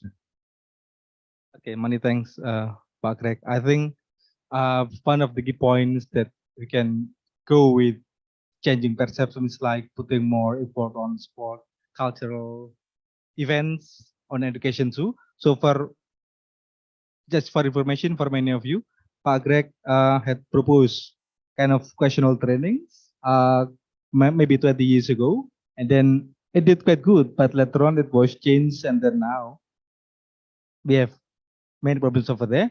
So welcome Pak Rileks. Pak Felix ya, terima kasih sekali sudah hadir. So I think we can proceed with the speaker today. Pak Felix Wangkai has joined us. Pak Felix currently is Deputy Set Wapres lah ya. He used to be a presidential special staff during Pak SBY in 2009, I guess. And today, I think Pak Felix will talk more about the books and then more on Papua, I guess, so that we can hear a more complete picture of Papua. This from the government side. So we'll have 20 minutes for Pak Felix to speak. So time is yours, Pak Felix.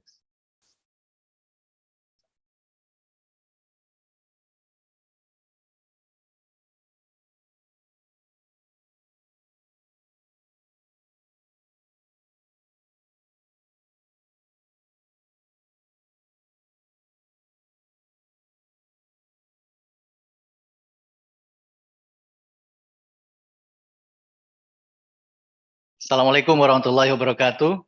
Ya, Shalom. Ya. Assalamualaikum warahmatullahi wabarakatuh. Namo Buddhaya, salam kebajikan. Pertama-tama kami mengucapkan terima kasih atas undangan dari UIN kepada saya secara pribadi dan juga secara kantor untuk menghadiri sebuah peluncuran buku dan juga mendiskusikan pemikiran-pemikiran dari guru kita, senior kita yang luar biasa pemikirannya, Bapak Riwanto Tirtosudarmo. Ya, banyak pemikiran-pemikiran yang kami ikuti sejak mahasiswa dan sampai hari ini juga mengagumi pemikiran-pemikiran dari Pak Riwanto dan memberikan tentu inspirasi bagi kita semua. Kami mohon maaf karena terlambat karena bersamaan mengikuti acara peluncuran magang ASN di LAN di Jalan Veteran dan baru selesai dan kami ke sini. Dan Bapak dan Ibu yang kami hormati, kami merasa bahwa internship for Papuan public servants in some ministries and institutions in Jakarta. This is a part of national pride. I read in Pa Riwanto books in the last chapters mungkin di bagian Papua atau di bagian akhir tentang nasionalisme yang rileks, itu buku catatan yang sangat menarik, dan di situ disebutkan bahwa poin penting adalah bagaimana melihat Papua ini dari sisi national pride ataupun jati diri atau kebanggaan dari Papua. Dan ini menjadi pertanyaan kita. Our big question is how to improve, how to achieve national ataupun pride of Papuan peoples. Di sini menjadi salah satu pertanyaan yang tentu berat dari Pak Riwanto dan juga berbagai catatan-catatan para akademisi di dalam membedah pemikiran Pak Riwanto dari buku ini. Kami melihat bahwa all chapters to 23 chapters in this book is memberikan inspirasi yang sangat menarik bagi kita semua. Saya tertarik melihat ada satu chapter yang membahas tentang nasionalisme yang rileks, itu catatan yang sangat menarik sekali. Tapi kemudian juga ada ketika berbicara tentang Papua secara khusus, kami melihat di bagian 8 tentang mengawal republik, pilihan politik, risiko dan prospek masa depan. Ini catatan yang sangat menarik dan kami melihat ada sebuah tulisan dari senior saya, Pak Manuel Kaisyepo, tentang Papua paradoks yang berkelimpahan. Tentu dari diskusi yang kami ikuti dalam perjalanan tadi, juga melihat Mr. Greg memberikan some points dan thoughts about Papua, history of Papua. Saya tidak, dalam konteks hari ini tidak tentu tidak menyangkal apa yang disampaikan oleh Mr. Greg. Kita akan menerima apa yang menjadi pandangan. We receive your knowledge, your thoughts in your the last book about Papua. Is nice book for us to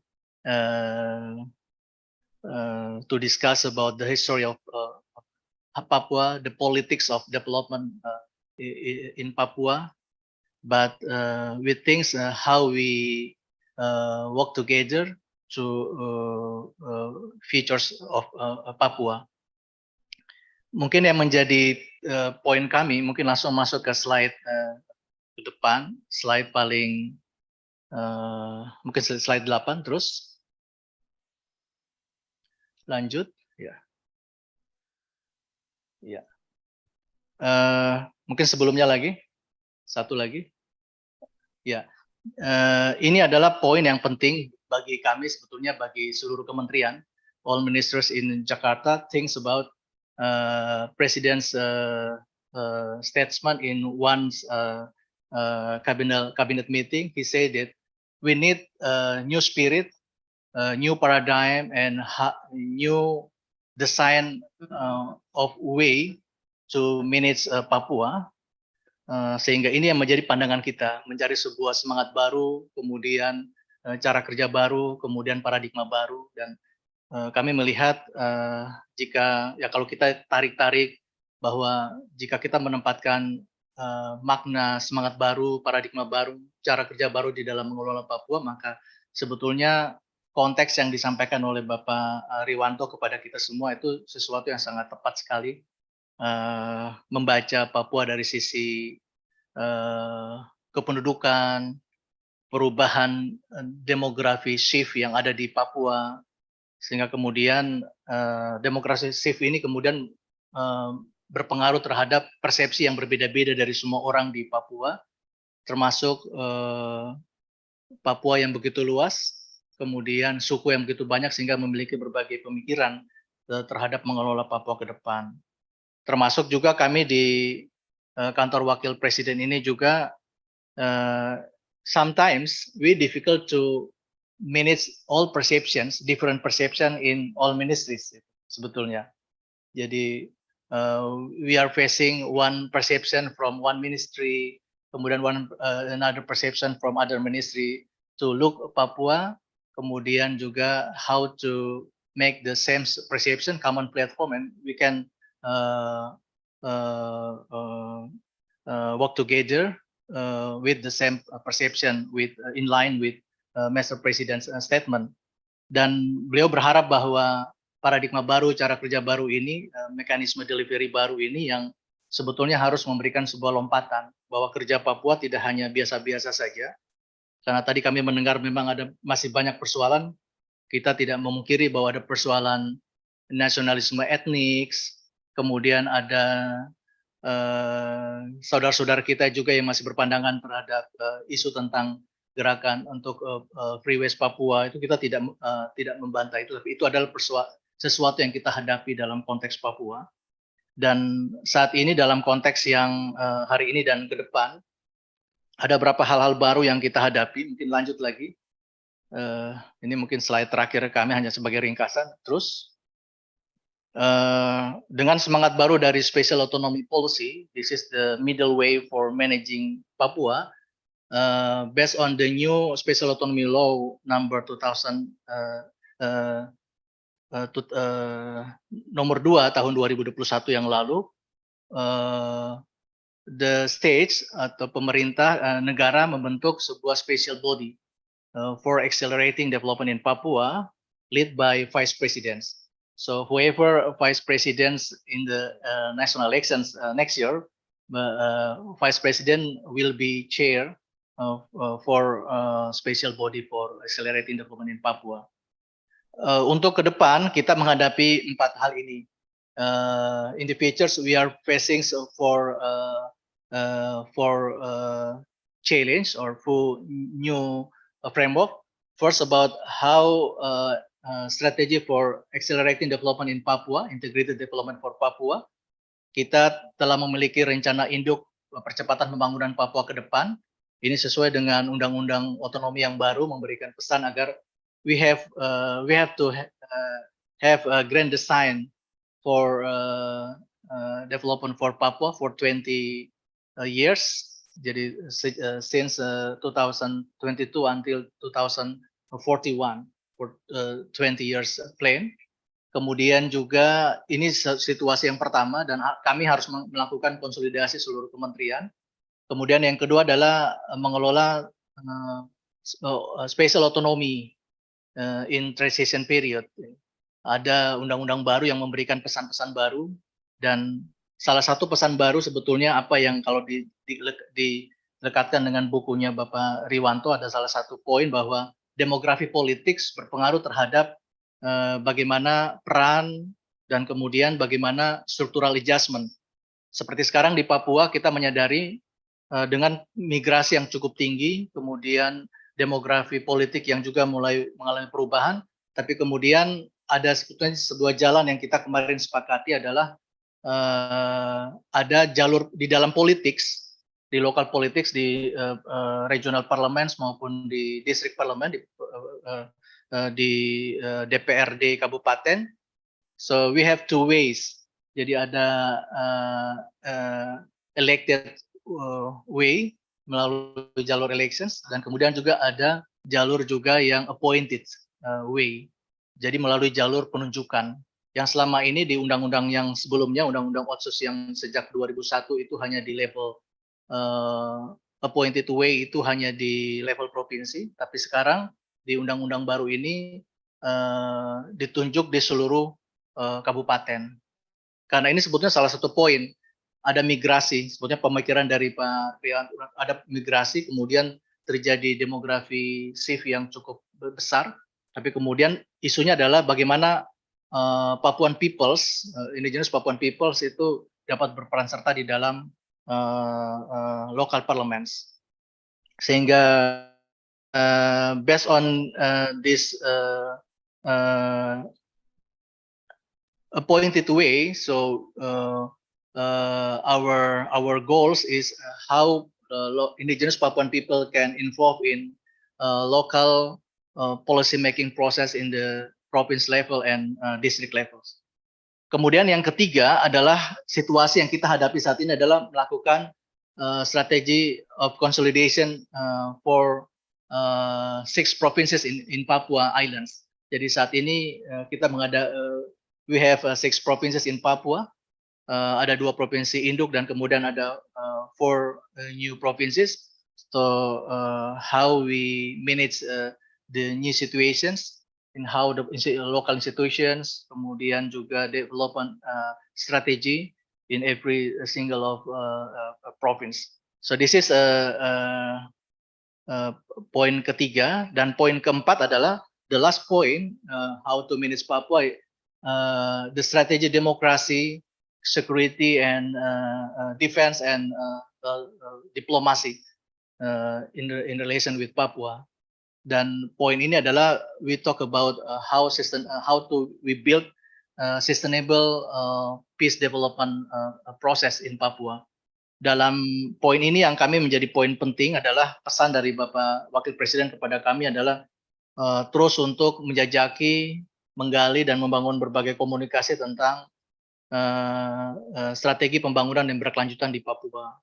Kita menyadari bahwa masih ada konflik di Papua, masih ada juga kekerasan, tapi bagaimana how to build sustainable peace building atau peace process in Papua.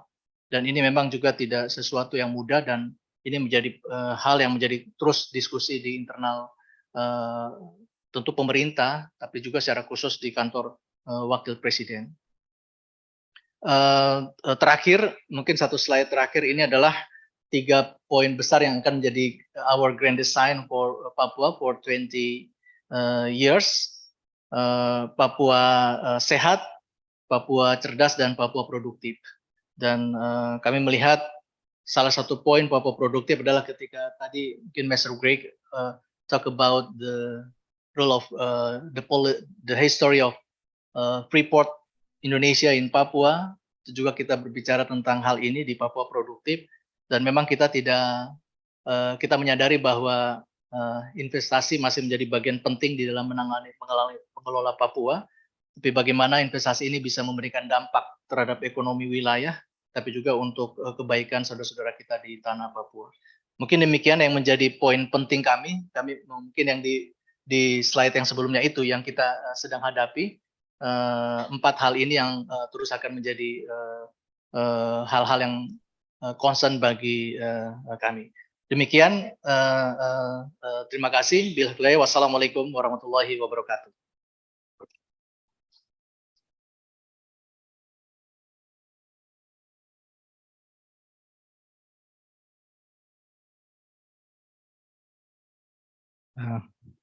Many thanks, Pak Felix, for the presentations. It's quite interesting. If you look at the new scheme, I think the government come up with different strategies how to deal with Papua's problem today. Something that I believe that we can discuss the strategies further. And then when Pak Greg earlier mentioned about the changing perceptions, and then when what can we go to deal with Papuan problems might fit into one of the 4 strategies that Pak Felix mentioned earlier. I like to invite another question or comments from the participants. Okay, silakan. Please mention the name, institutions. Ya, nama saya Esti Susanti. Saya mau menanggapi Pak Felix. Kalau menggunakan terminologinya Pak Riwanto, maka kata kunci dari nation dan karakter building itu adalah aman, nyaman, dan saya tambahkan sejahtera. Nah, tadi presentasinya bagus ya, artinya itu. Tapi kan problem keadilan di Indonesia itu kan bukan pada teks narasi yang ada, tapi pada bagaimana itu di framing. Nah, kata-kata sehat, Papua sehat, apa dan sebagainya 3 itu, apakah bisa usul diganti Papua aman untuk orang Papua, nyaman untuk orang Papua, sejahtera untuk Papua? Karena sebetulnya kalau kita ikuti sejarah pembentukan Papua, termasuk dari bukunya Pak Greg, isu keamanan militer itu kan menjadi kunci. cara berpikir Orde Baru yang mendesain Papua dalam pendekatan militer kan sampai hari ini kan belum selesai di Papua. Karena itu saya kira juga tidak hanya untuk Papua, saya kira konsep aman, nyaman, dan sejahtera untuk warga negara itu adalah kunci dari keberlangsungan Indonesia. Terima kasih. Thanks, Bu Esti. Other questions? Okay, please, Pak. Name, institutions, and then please keep it short. Thank you. Saya mungkin supaya lebih efektif saya ingin bertanya pada beliau dalam bahasa Indonesia. Jadi nama siapa? Nama dari Sidrata, saya dosen di PT IKA dan khususnya sebagai dosen tetap di FISIP UKI. Jadi kalau kita melihat ada kebijakan yang terbaru pemerintah soal 4 provinsi ini, sementara sebetulnya ada ratusan usulan sebelumnya terhadap provinsi dan DOB untuk kabupaten kota yang mungkin jumlahnya lebih dari 200-an seluruh Indonesia, itu masih dihentikan, sementara khusus di Papua ini langsung 4 provinsi. Dan yang menjadi persoalan dasar adalah bagaimana implikasi dari kebijakan pembentukan 4 provinsi ini ya. Kemudian ya saya kebetulan pernah ikut merumuskan kebijakan BRIMOB ya, yang sebelum ini ya sampai pada tahun 2017-an. Dan sekarang ini saya dengar dari beberapa mahasiswa S3 saya yang berlatar belakang BRIMOB, mereka mengatakan bahwa BRIMOB itu telah ditempatkan kembali sebagai penjuru dari kebijakan penanggulangan keamanan di Papua. Tapi mereka sendiri sebetulnya belum siap. Nah, tadi Pak Felix, Dr. Felix mengatakan faktor lintas sektoral tadi gitu. Apa yang menjadi prioritas penanganan di dalam konteks ini? Apakah pembangunannya, humanity-nya, isu-isu terkait dengan itu, misalnya human right atau insecurity tadi, atau konteks dari Papua sebagai bagian dari kawasan timur yang di situ ada faktor Indo-Pasifik, kemudian ada faktor macam-macam di kawasan itu yang memiliki linkage dengan misalnya security challenges in the region ya, mungkin di Asia Pasifik atau di global secara umum. Mungkin itu yang menjadi komentar saya dan mohon untuk mendapatkan penjelasan. Terima kasih. Okay, many thanks, Pak. So I think Pak Felix can directly menjawab pertanyaan about the slogan and then also the policy over the 4 new provinces in Papua. Yes, silakan.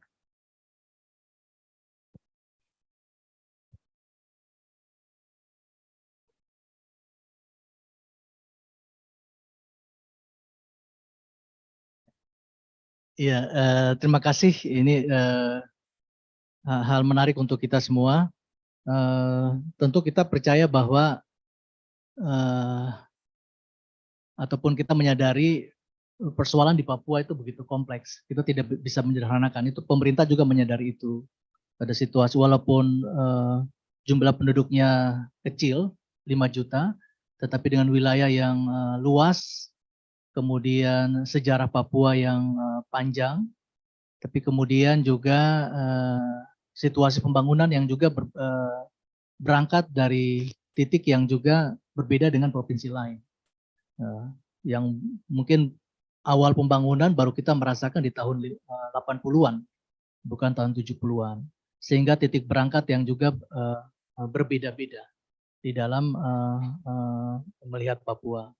Sehingga saat ini merupakan pilihan kita saja, sehingga di dalam desain pembangunan untuk 20 tahun ke depan, ini adalah satu amanat dari, bukan dari pemerintah, tapi ini dari DPR. DPR yang memberikan amanat agar kita merumuskan satu desain besar pembangunan ke depan, Tapi kemudian bagaimana memilih isu-isu yang strategis yang harus kita lakukan. Dan kita percaya bahwa harus menyelesaikan akar persoalan, isu tentang ketidakadilan, isu tentang konflik, itu kan beragam, bisa kita analisa dari beragam hal. Tapi kita melihat bahwa ada isu-isu mendasar yang harus diselesaikan di akar rumput. Kehadiran dari pelayanan dasar, dari sisi pendidikan, dari sisi kesehatan, dari sisi ataupun ekonomi itu juga menjadi persoalan dan itu bisa menjadi akar konflik yang harus kita selesaikan. Sehingga mengapa kita menggunakan sebetulnya penggunaan itu adalah menjadi sebuah tagline kita saja dengan menghadirkan Papua sehat, kemudian Papua cerdas dan Papua produktif dari sisi ekonomi, dari education and health saja. Tapi semua saling terkait dan di dalam desain ini juga ada prakondisi yang ada, bahwa prakondisi itu adalah tentang tata kelola, manajemen of government di national level dan juga di local level. Tapi kemudian juga tentang isu tentang peace proses, tentang keamanan juga kita tempatkan di dalam desain besar pembangunan itu. Cuma kita tidak memasukkan itu, kita tidak menyebutkan secara langsung, tetapi di dalam strategi besar untuk 20 tahun ke depan ada satu poin yang tentang tata kelola, tentang governance, tentang security and peace process itu kita tetap letakkan di dalam our grand design for 20 years in the future of Papua. Kemudian kita percaya Bapak dan Ibu dan semua sahabat-sahabat, sometimes berbagai pihak juga mengatakan sebetulnya jika kita tidak melihat kehadiran negara di isu pendidikan, kesehatan di daerah-daerah pedalaman, pegunungan dan lain-lain, itu adalah slow motion of genocide. Some people say like that. So this is very important for us to address the problem in grassroots about pendidikan, kesehatan dan lokal ekonomis, karena itu juga dianggap sebagai as a part of slow motion genocide in Papua, dan itu menjadi hal yang sangat kita concern ke depan dibandingkan juga isu-isu kekerasan yang mungkin masih terjadi.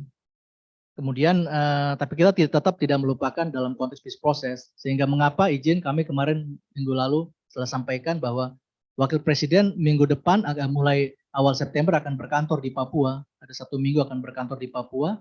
Kemarin sebelumnya 11 sampai 17 Juli juga keliling Papua ke 4 provinsi di wilayah selatan dan barat, dan minggu depan tanggal 4 sampai 8 juga akan berkantor di Jayapura dan discuss tentang bagaimana integrated between security and prosperity approach ini, sehingga nanti beberapa menteri yang seputar di bidang ekonomi dan bidang keamanan akan hadir di Papua untuk berbicara tentang bersama-sama dengan 6 gubernur ini berbicara tentang keterpaduan pendekatan keamanan dan pendekatan kesejahteraan untuk Papua. Kemudian tentu dalam konteks 4 provinsi ini memang tentu ini adalah satu bagian dari afirmasi policy dibandingkan dengan provinsi-provinsi lain, sehingga tentu ini menjadi bagian dari sisi percepatan pembangunan, dan kita bisa melihat bahwa kehadiran provinsi ini bisa menjadi bagian dari di internal Papua, bagi kita itu menjadi bagian dari percepatan pelayanan dasar, how bring public services closer to the people, itu bisa menjadi satu pandangan sendiri. Tapi ini juga bisa menjadi bagian dari power sharing. Kalau jika menggunakan pendekatan Pak Riwanto dengan 200-an etnik lokal di Papua, kemudian dibagi menjadi 7 tribals, kita sebut itu spasial kultural. Jadi wilayah spasial kultural yang ada di Papua 7 wilayah adat yang ada di Papua, dan saat ini pembagian provinsi di Papua ini berdasarkan wilayah adat. So this is sebetulnya menjadi bagian dari ada persoalan sosial konteks di situ, persoalan demografi yang berbeda, tapi kemudian kita transform sosial konteks itu atau kultural konteks itu di dalam struktural konteks, sehingga kehadiran 4 provinsi ini berdasarkan wilayah-wilayah adat yang ada, sehingga di situ juga bisa terjadi power sharing, orang-orang lokal sesuai dengan adatnya bisa represent in local parliaments, juga bisa ikut dalam proses policy making proses di level lokal. Sebetulnya harapannya begitu dan bisa menyelesaikan persoalan-persoalan lokal. Tentu untuk salah satu poin bahwa di dalam grand design ini juga yang di Perpres 24 tahun 2023 yang kemarin baru diterbitkan oleh Bapak Presiden Joko Widodo juga menyebutkan tentang Papua menjadi bagian gateway untuk kawasan Pasifik ke depan. Sehingga mengapa akhirnya kita memilih Papua menjadi sel Teluk Cendrawasih yang akan dilaksanakan November ini dan didorong untuk nanti ekspor secara langsung dari Papua yang sedang kita siapkan sekarang karena kita menganggap bahwa Papua akan menjadi ujung tombak. Tidak hanya tema besar ASEAN ini, epicentrum of growth ini di wilayah barat saja, Kalimantan, Sumatera, tapi kita ingin semangat ASEAN yang epicentrum of growth itu juga ada di tanah Papua dan jadi pintu gerbang untuk konteks mungkin di konteks Indo-Pasifik maupun ASEAN ke depan. Artinya membalikan yang selama ini konsentrasi first layer diplomasi kita hanya di ASEAN saja, di wilayah barat, tapi kita ingin juga Papua menjadi ujung tombak ke negara-negara Pasifik. Dan itu menjadi poin di dalam desain besar pembangunan Papua ke depan. Mungkin demikian. Terima kasih Pak Felix for the response on some questions. But I think before I would like to invite another questions, Pak Greg would like to comment or some questions on Pak Felix's point. Thank you. You mentioned development in Papua, a 20-year development plan. Yeah. I'm just wondering what level of involvement, of inclusion, do the Papuans have in the development? That's often, I think, cause of the problem for the Papuans because they're not included. Development often is the same as profit, basically. You develop it to get return, but the exclusion of the Papuan people is basically what's causing much of the problem. So the more development of that type that the government wants to put in, they're making the problem worse. Papuans, by not including the Papuans, you're going to get a louder opposition from the Papuans. For example, Merauke, we're talking about representation, whatever. How many people are in the Merauke government? 33, 35 people in the local government. 2 are Papuan. I mean, that's causing a problem. It will cause more problems. The more provinces that are developed, the same format will be imposed. So the problem is that the Papuan people seem to be complaining more because they say they don't have proper voice representation. And Merauke is the prime example with 2 persons in the local parliament. So I think that by changing our perceptions, I said earlier, we have to change the way that the local government is conducted, the way that development is proceeded with, so that the Papuans have more inclusion. And I think that's been the cause of the problem for the last few years. Actually, I remember a few headlines along those lines that development doesn't seem to include the Papuans. Health and education, I think, was mentioned. I remember reading a statistic from the Star Mountains, Pagunanan Bintang, where health has been neglected for many years. Some of the areas in Pagunanan Bintang have not seen a medical doctor in 60 years. That's ridiculous. There was a very bad outbreak of some fever, cholera perhaps, a few years ago, when I requested Médecins Sans Frontières from Belgium to have a look, because hundreds and hundreds and hundreds of people were dying. So they contacted Médecins Sans Frontières from Jakarta. A team was sent over to Jayapura, but the Jakarta Médecins Sans Frontières team in Jayapura were unable to go to where the problem was because they couldn't get on an aeroplane, because the people who were controlling that area where the disease was killing people was the army, and they wouldn't let the medical people come in to help. So that's another problem. Health, I mean, we only have to look at the statistics for Papua in health and what poverty, etc., etc. How is development going to improve these terrible statistics? That's the question. When it does, there will be improvement. But until that time, I think there'll just be more creating more problems, I think. Yeah? And by changing our perception, which is what I was saying before, our perception, I mean, some of us might say, why should Papuans and Merauke, why should they be so neglected as to not even get represented in the local parliament? 2 out of 35. I think that's really heading in a direction that should be warning people in Jakarta, let alone in Jayapura. Something's happening there that's not going the right way. And until that's addressed, the problem will just get worse. When you say development for 20 years, it's a little bit disturbing, because I can see 20 years of non-inclusion or deliberate non-inclusion as going down the wrong road. What I'm saying is it could be fixed. It's not terminal. It can be fixed. But to do that, we've got to change approach. We've got to change our perception to do it. And how we think of the problem, how we think of the Papuans, and how we ourselves perceive the problem. That's the problem.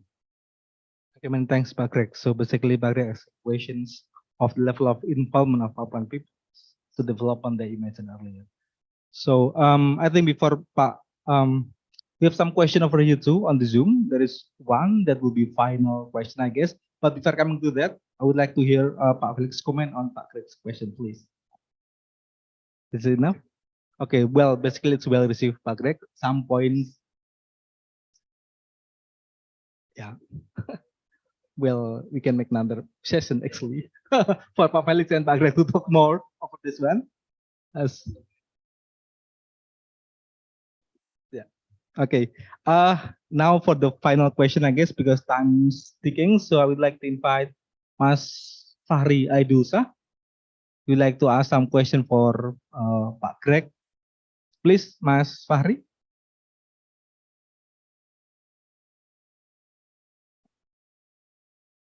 It's via Zoom, actually. So.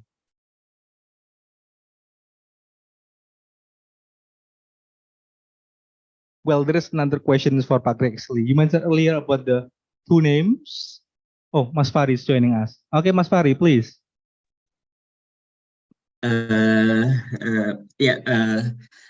Thank you for the presentations, Pak Greg, and also Pak Felix. Good morning from Germany. I am so speechless actually for the presentations of Pak Greg that mentions because how I say, you already thought that Papua that's already civilized before the colonial regimes in Indonesia, or maybe before the Dutch colony. But at some point, you mentioned that there's just 5% that Dutch colony already covered for the Papua regions. I think it's really interesting when you talk about the civilized, because I know most of the scholars are thinking that Papuan people are still uncivilized at the time. And also, of course, it's really interesting when you mentioned for 2 books already mentioned, but that's reality about the civilizations like mining, etc., etc., etc. I just have a question: is that just real in the coastal area, or it's also the term of civilized? It's also referred to the highland area of the Papuans, because we know. There are so many ethnicities in Papua, and it's quite fragmented until 2060. I think there are no are having the common language that can be used to communicate with each others. Bahasa Indonesia as a new kind of lingua franca for Papuan itself. It's established since 2060s, and then also maybe in 1990s, they're mostly in the highland area, just 20% that can speak in Bahasa very well. So, of course, it's really questionable for me. Is that just, you mentioned it's just secure for the civilized persons are coming from the coastal area, or it's also referred to the highland area? Thank you. Okay, many thanks, Mas Fari. So can you directly respond to the questions? So the 5% was mentioned as under Dutch control up to World War II. When you see the maps General Douglas MacArthur had during the war, most of West New Guinea was unknown territory. It's just a blank spot on a map. The 5% really amounted to settlement, military settlement of about 300, I think, in Merauke, Fakfak, Manokwari, not very many other places. I remember before, in 1938, just before the war, in Jayapura, which formerly was Hollandia, there were 3 Dutch people living. 3. Now that gives you an idea of the development of the Dutch. Nobody was in the highlands. That all came after the war. Nobody at all. And the level of, what do we say, civilization was indicative, I would say, by the example I gave of school at 3 o'clock in the afternoon being conducted by the Papuans.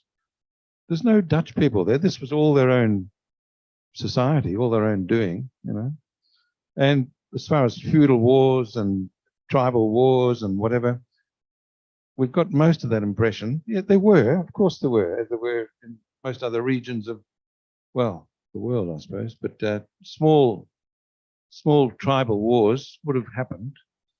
But as I said by the anthropologist, was it? The White, Professor White from Sydney, said there were trading paths all across the whole island of New Guinea for 5,000 years. It's not as though one people didn't know the people in the next valley.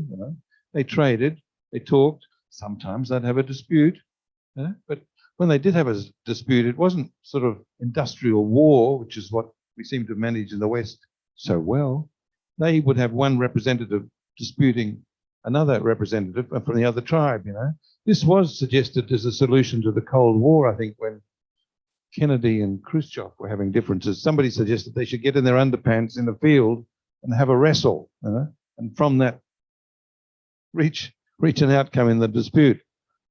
It sounds ridiculous, but it would save thousands of lives, which is probably, if they could have found a solution to Ukraine, it might have been a better way out.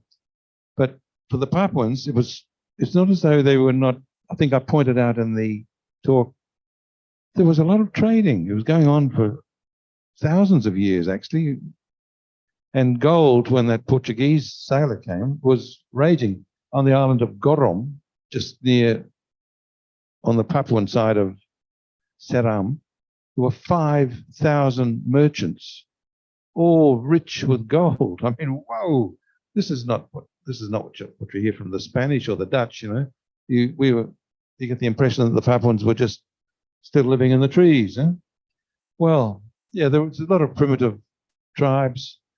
But one thing that I remember General Nasution telling me when we were talking about the death of Michael Rockefeller and eaten by cannibals, and he said, no, it's all nonsense, Then he looked at me and said, my grandfather was a cannibal. And I thought, what a strange thing for General Nasution to tell me. But what he's saying is, times change, That's why he wasn't trying to impress me or whatever. But what a strange thing to say. And I thought, he's got some very interesting sides to this General Nasution. Good and bad. But He had a real sense of humor. Anyway, by saying such a thing, what he's really saying is times change, you know. Papuans, yeah, okay, that may have happened before. It happened in Batak areas, whatever. It happened in parts of Australia, South America, whatever. Times change, you know. We can't keep clinging to this image of Papuans as though they're still from the 10th century or something, you know. That's basically what's still happening. And what I'm saying is Jakarta has to change its perception as well of what the Papuan people are, what they're capable of, you know. And I gave the example of George winning the physics competition. I mean, they're quite bright, actually, you know. In terms of average intelligence, the average Papuans are quite bright, particularly in maths. And I can't actually figure out how they do their maths, but they always get the right answer, which is coming from a Western perspective, you know. I used to like maths at one stage myself. But it's a completely different way to the way they work it out, I think. It's a different culture, you know. And we have to recognize that and somehow take that into consideration when forming our development policies. Yeah? But we'll see. Are there any other questions? Yes, surely. Okay. Many thanks, Pak Felix. So there is another question. This will be the final one. Time is ticking, so please, Pak Peter Gary, please.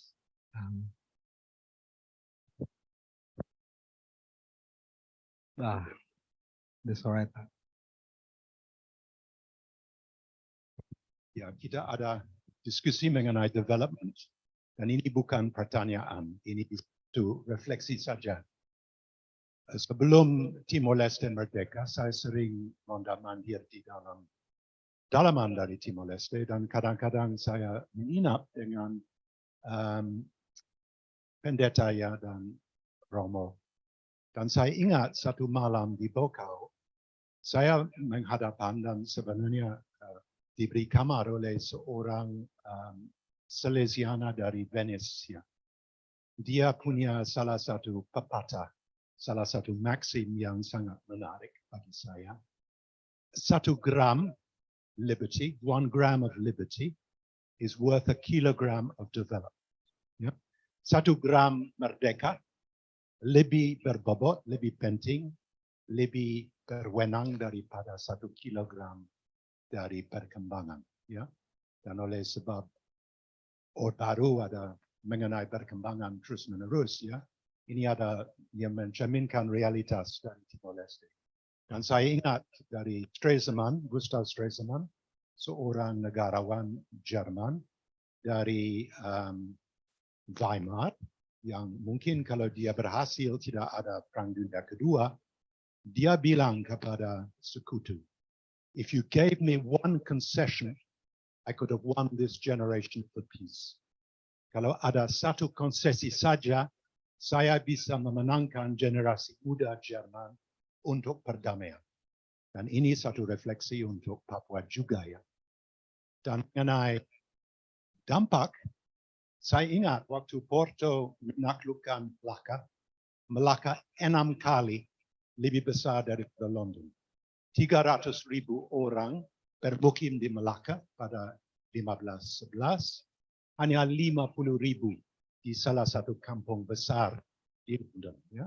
Dan waktu Porto datang pertama kali, mungkin Pak Greg sudah memberitahu, mereka sudah lihat di atas rakit ada orang Papua sedang berlayar di areal-areal dari NTT, dari Maluku, dan pada 1.500 tahun sebelum Masehi, dan ini sebab orang Indonesia punya 5% DNA Afrika, orang dari Kalimantan Tengah pernah ke Madagaskar Utara, ya.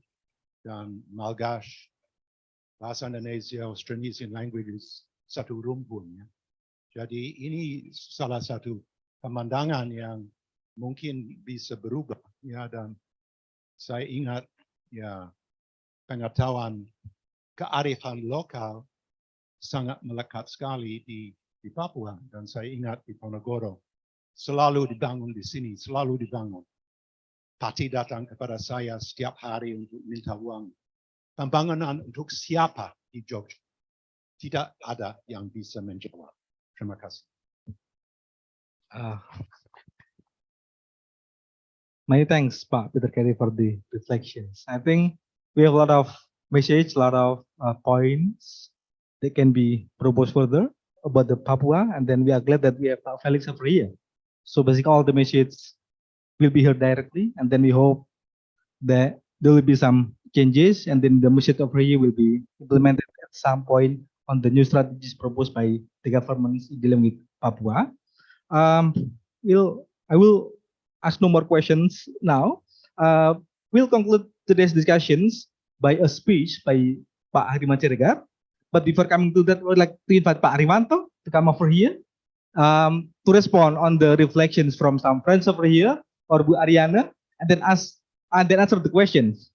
How do you prefer to translate demokrasi politik pertama di Indonesia?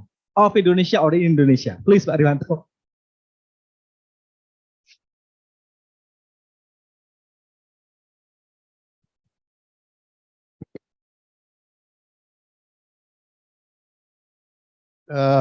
Saya berdiri aja di sini dan tidak akan lama.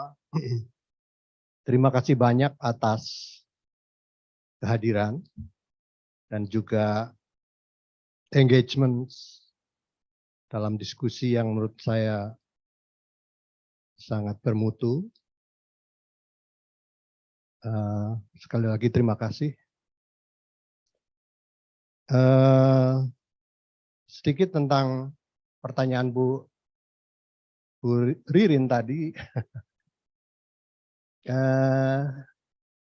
mungkin bukan saya nanti yang menjawab,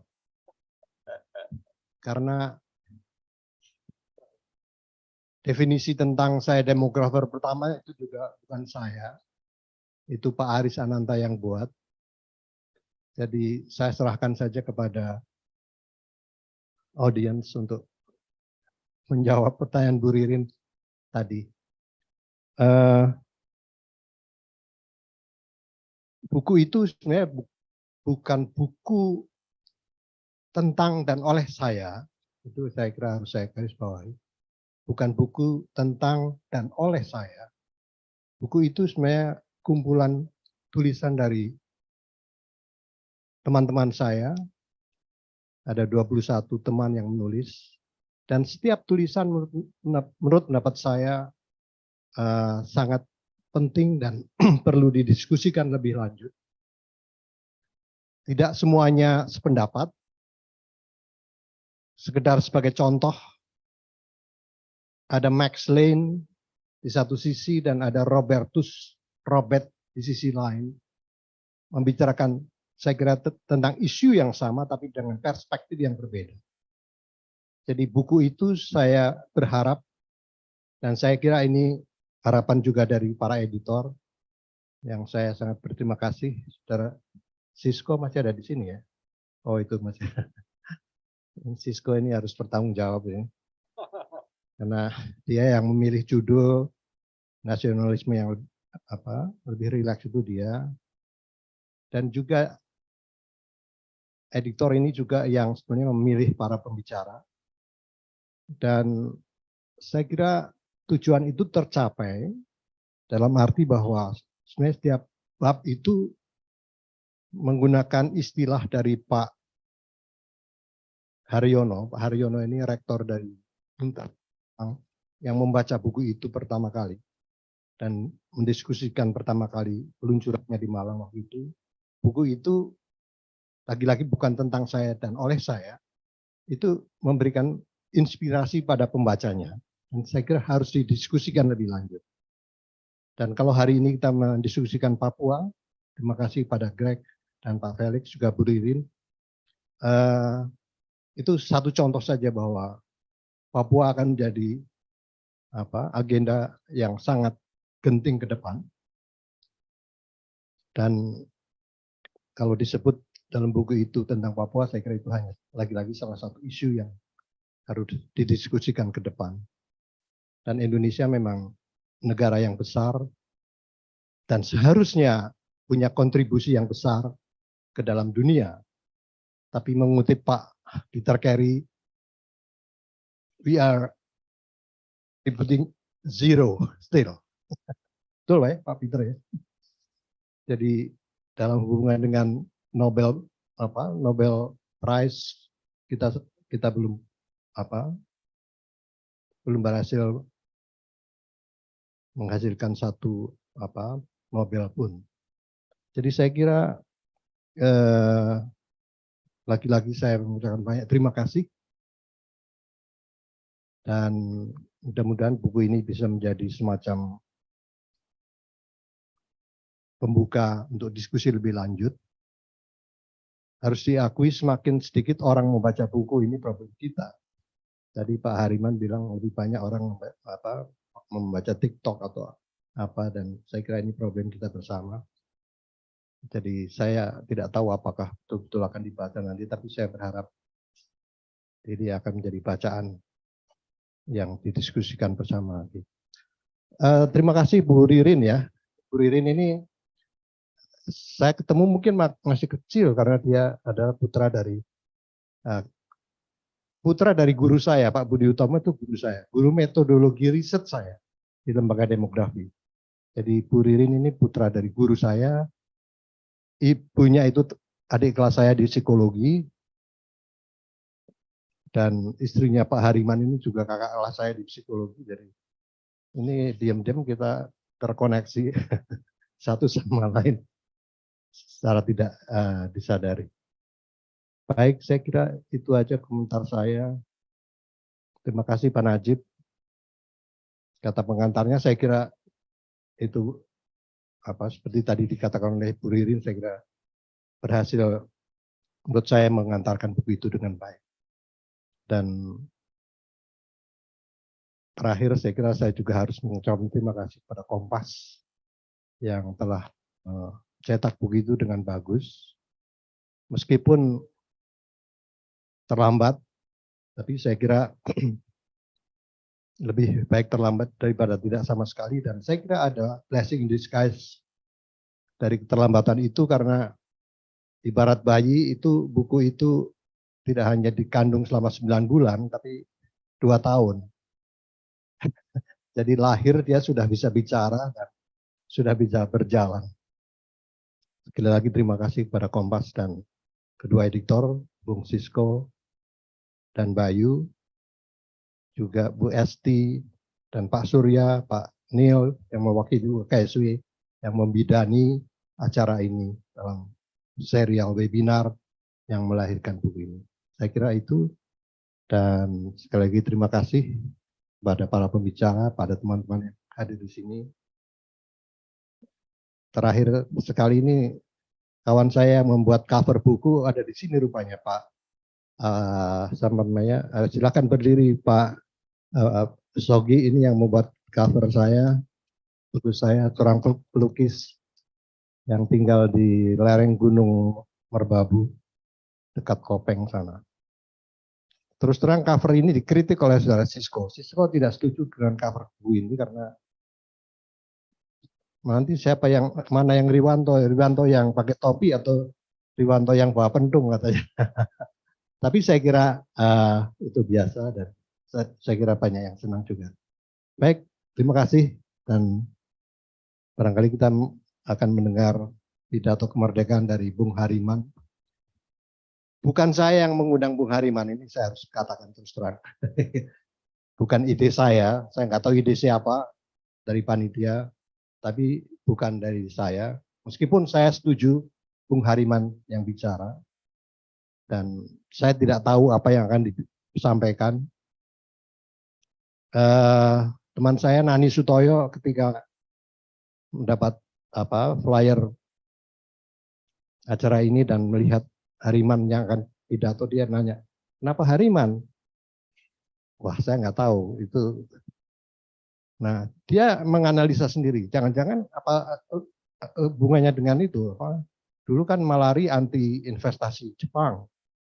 Apa ini nanti akan anti investasi Cina? Wah, saya nggak tahu. Itu nanti kita dengar sendiri. Hariman mau ngomong apa? Jadi saya nggak tahu. Terima kasih.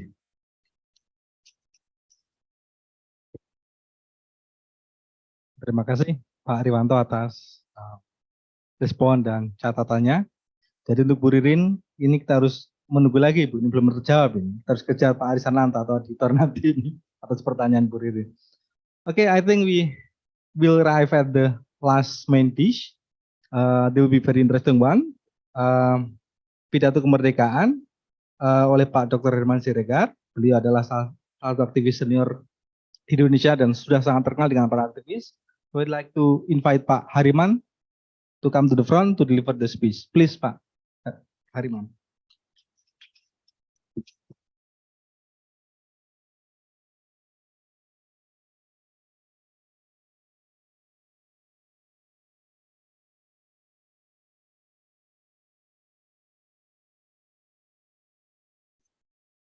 Assalamualaikum warahmatullahi wabarakatuh. Pertama-tama saya terima kasih atas undangan untuk hadir ke sini, walaupun seperti tadi Pak Riwanto mengatakan, saya juga heran kok saya diundang. Jadi saya ini Senin lalu diundang oleh dekan FKUI. Dia bilang dia itu junior juga. Mungkin karena orang Batak ya. Saya juga nggak berapa dekat, tapi dia bilang, abang datang. Abang panas-panasi mahasiswa gitu loh. Ini ada mahasiswa baru 550. Jadi saya pikir, nah tahu-tahu ada undangan dari Mas Riwanto ini.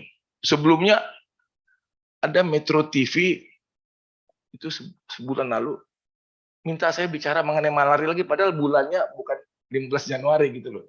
Selalu kalau saya tuh tanggal 15 Januari itu selalu ada aja yang datang.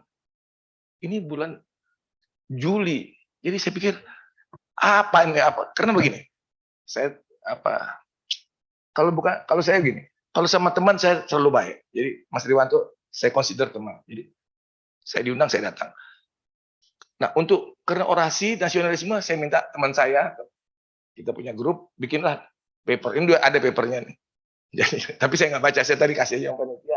Kalau mau dicetak, mau perbanyak. Karena semua yang kita bicarakan tadi sebenarnya bagi saya itu cerita lama yang tiap hari kita bicarakan.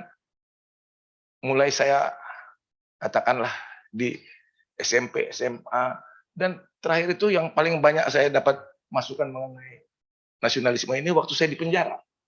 Saya di penjara kebetulan ya, tahun 74 itu 75. Jadi saya masuk itu ditangkap 16 Januari. Setelah saya vonis saya dipindah ke Nirbaya.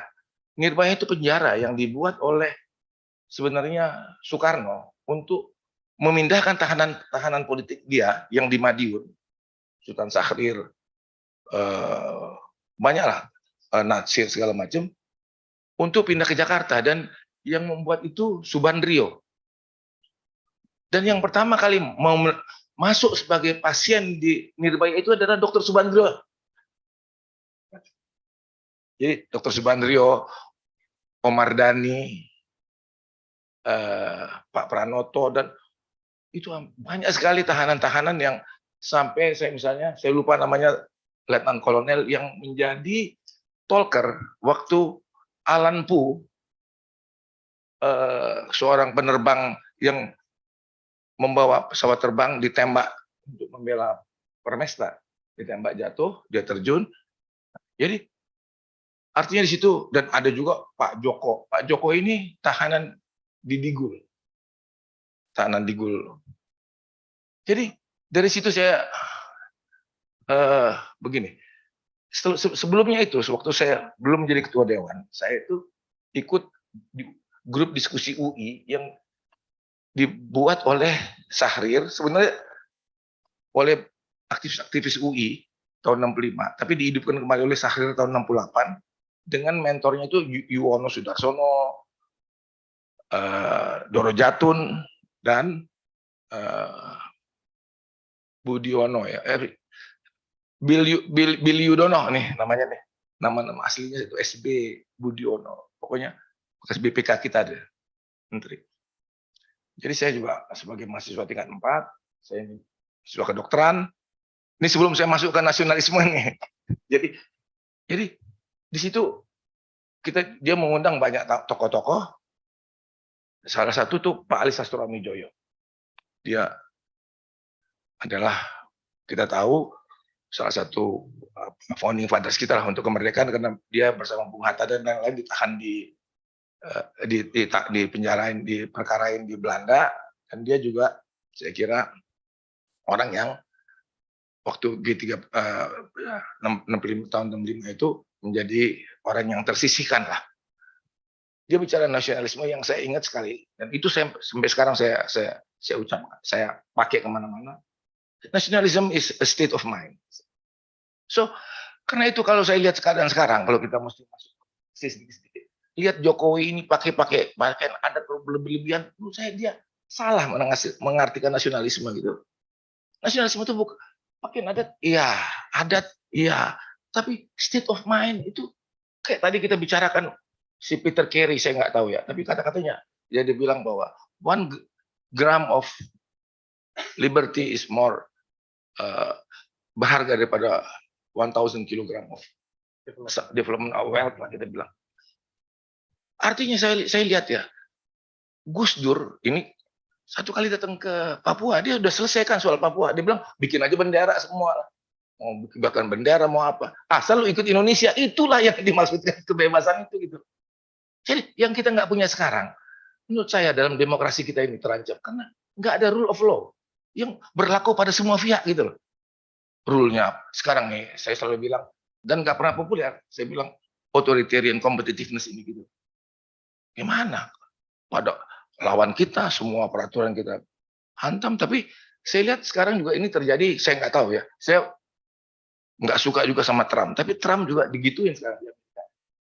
Jadi saya nggak tahu apa ini benar apa salah, tapi jadi saya nggak mau salahkan hanya Indonesia gitu loh. Tapi itu yang sedang terjadi. Nggak ada rule of law. Kedua, nggak ada civil society yang kuat. Jadi saya lihat kemarin dokter-dokter oleh omnibus law yang dibuat oleh ini lagi gara-gara saya bilang tadi bukunya tadi waktu saya baca bukunya Riwanto ini yang di bab pertama itu kan saudara siapa tadi Ahmad ya yang bikin yang itu kan dia bilang bahwa buku ini bicara mengenai reformasi dalam demografi, something like that, ada partisipasi, ada demokrasi, dan di situ dia bilang bahwa ada kelompok-kelompok minoritas yang tersisihkan atau dirugikan, dan kita butuh, yang dibutuhkan itu adalah sebenarnya interaksi dari migrasi-migrasi ini yang menguntungkan semua pihak, yang lebih kualitatif.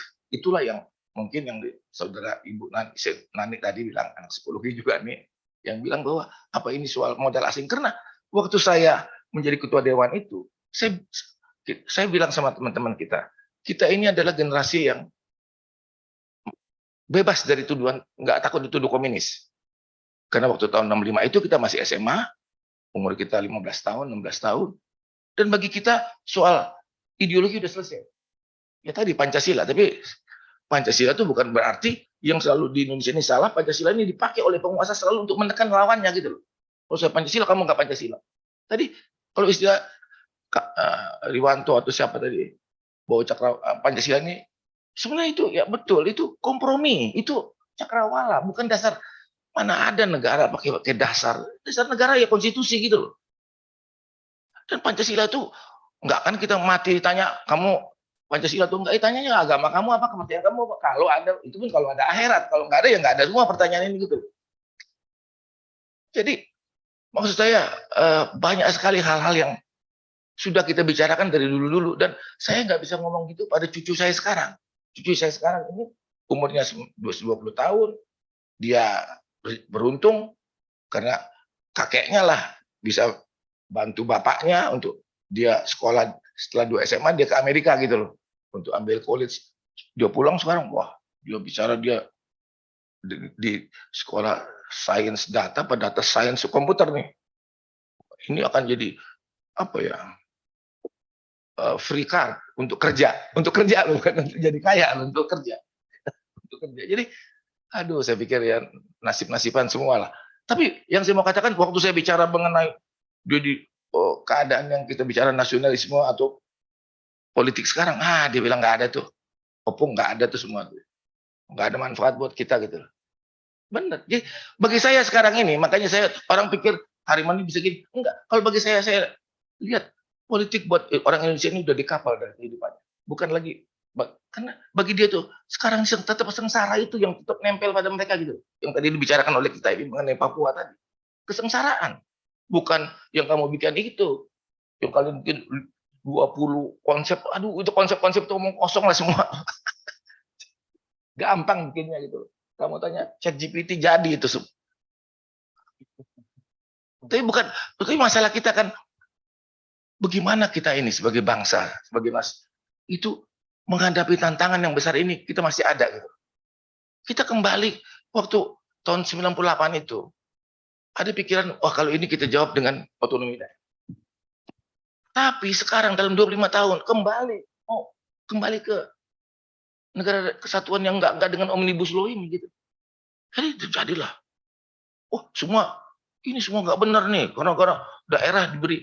Kalau bagi saya dari dulu ya, waktu kita Dewan Mahasiswa itu, karena kita kembali kepada itu tadi, saya suka loncat-loncat ya.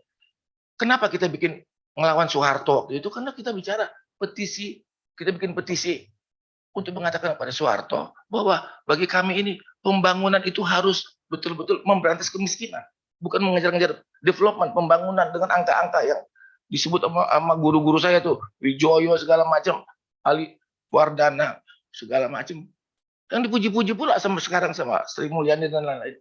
Growth, development gitu loh. Apa itu? Karena kita juga seperti tadi dipanas-panasi oleh orang, bukan mau kamu Greg, tapi ada orang lain bilang Pakistan itu growth 8-10% bertahun-tahun, tapi semua kekayaannya ke Pakistan Barat. Akhirnya terjadi Bangladesh gitu loh. Itu saya ingat sekali. Jadi kita bilang pembangunan itu harus berorientasi pada pemberantasan kemiskinan, pemerataan, keadilan, pendidikan. Tapi ya yang jadi ini yang saya takutkan. Waktu itu ya yang investasi di waktu bangkitnya itu Jepang waktu itu. Kalau sekarang Cina ya. Akhirnya semua orang yang mau ya anti Jepang, tahu-tahu Tanaka ke sini, kebetulan seluruh Asia Tenggara menentang dia. Dan saya juga kan sangat sebagai ketua dewan itu aktif ketemu dengan diundang ke Jepang, kemana-mana, dan selalu kalau ke sana tuh selalu dibilangin jangan ke Tokyo University, itu establishment, pergi ke Waseda gitu loh. Dan saya memang lihat di sana, wah demonstrasi pakai mahasiswa itu luar biasa lah, pakai tongkat panjang-panjang, dorong-dorong polisi, senang gitu. Jadi waktu pulang ya kita pikir kita nyontoh-nyontoh gitulah, tahu-tahu kebakaran Jakarta, itu yang saya nggak tahu gitu loh. Tapi kita kan nggak ada takutnya lah istilahnya. Tapi itu maksudnya begini, keadaan sekarang juga ya, bagi saya ya, saya selalu bilang, kita sekarang ini masih bicara politik, ketua partai-partai sekarang bicara segala macam, dia nggak ngerti apa ya yang jadi pada rakyat itu. Satu kali tembakan ada ratusan tembakan di Amerika, nggak apa-apa Amerika. Tapi satu tembakan di Perancis, ributnya sebulan atau 2 bulan saya nggak tahu. Seluruh Prancis stop waktu itu. Jadi saya paling takut yang saya bilang itu, yang ada sekarang kalau perdebatan kita bukan seperti yang disebut oleh kita ini atau pejabat-pejabat kita, politik identitas, politik apa segala macam, tapi deep feeling, perasaan terdalam itu yang menggerakkan kita. Jadi bagi saya itu waktu zaman saya itu kita nggak bicara ideologi, kita bicara perasaan kita tuh ya kenapa kita cocok sama, bukan niru bule ya, bahwa di kampus pun kita mesti menolak in loco parentis itu enggak lah, kita mau ikut bikin kurikulum. Sekarang tadi disebut oleh Ibu Ririn dari neoliberal thoughts yang masuk ke sekolah itu, sekarang dosen pun diminta bersaing, kalau kamu muridnya nggak beres, kamu disalahin, nanti universitasnya diturunin grade-nya gitu loh, jadi B. Jadi sekarang dosen juga bilang kita nggak bisa ngapa-ngapain man, kita mesti juga murid kita mesti lulus waktunya 3 tahun 4 tahun. Dulu kok saya tamat 9 tahun, udah di penjara 3 tahun. jadi selalu kan student leader today,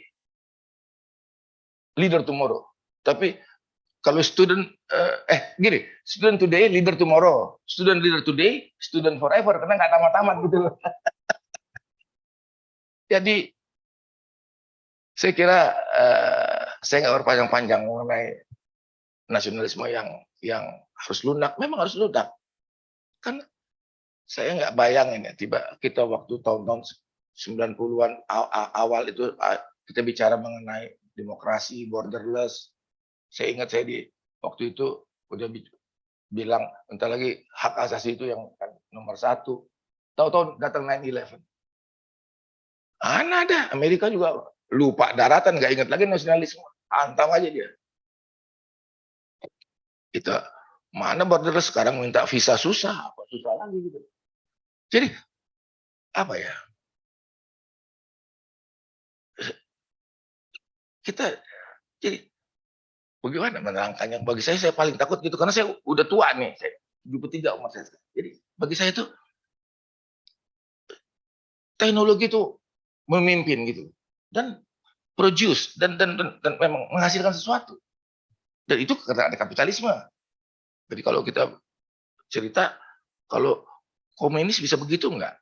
Saya nggak tahu karena saya lihat begini. Soviet bisa teknologi bisa ngejar, tapi dia bisa kaya karena dia dagang sama kapitalisme. Cina juga begitu.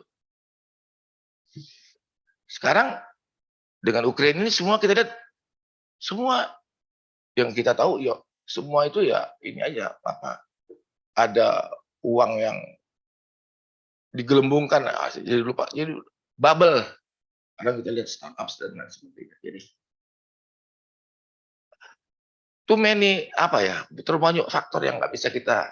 Jadi kalau saya tahun-tahun 70 saya ingat ya, kita bikin rencana seperti kamu tadi yang bikin, nggak bisa kita bikin jadi itu karena faktor-faktor yang datang itu varian-varian yang baru itu sangat cepat gitu. Satu kali penemuan chips akan menimbulkan chips baru yang membuat perubahan lagi chips itu. Jadi akseleratif. Nggak bisa kita. Nah, saya tuh senang juga ketemu sama dunia seperti kamu, Riwanto, karena saya banyak teman-teman ini. Tapi kalau saya hanya bergaul sama kalian, saya mungkin jadi profesor juga gitu loh. Dan nanti kita ngomong hayal-hayal aja. Tapi karena saya ini aktivis, jadi saya ketemu orang kaya. Orang kaya ketawain saya melulu, berdebat kita. Saya maki dia juga gitu loh. Kan orang-orang kaya sekarang ini sama saya nggak takut lagi gitu loh. Oh si Hariman ini baik-baik juga gitu. Bisa dia ngomong. Dan ternyata dia juga nggak mata duitan, sederhana gitu loh. Jadi saya itu kemarin itu selalu pikir gini, kalau saya diundang moga-moga ini saya sebagai contoh aja gitu loh. Jadi vote getter saya gitu. Politik apa? Bagi saya kalau ukuran saya ini nggak ada politiknya lah semua ini gitu loh. Nasionalisme apa? Ngomong kosong semua. Nasionalisme kita cinta sama bangsa kita lah, sederhananya gitu. This is our family. Kita nggak ada bedanya. Mau Batak, mau ini, mau Irian, saya bercanda aja.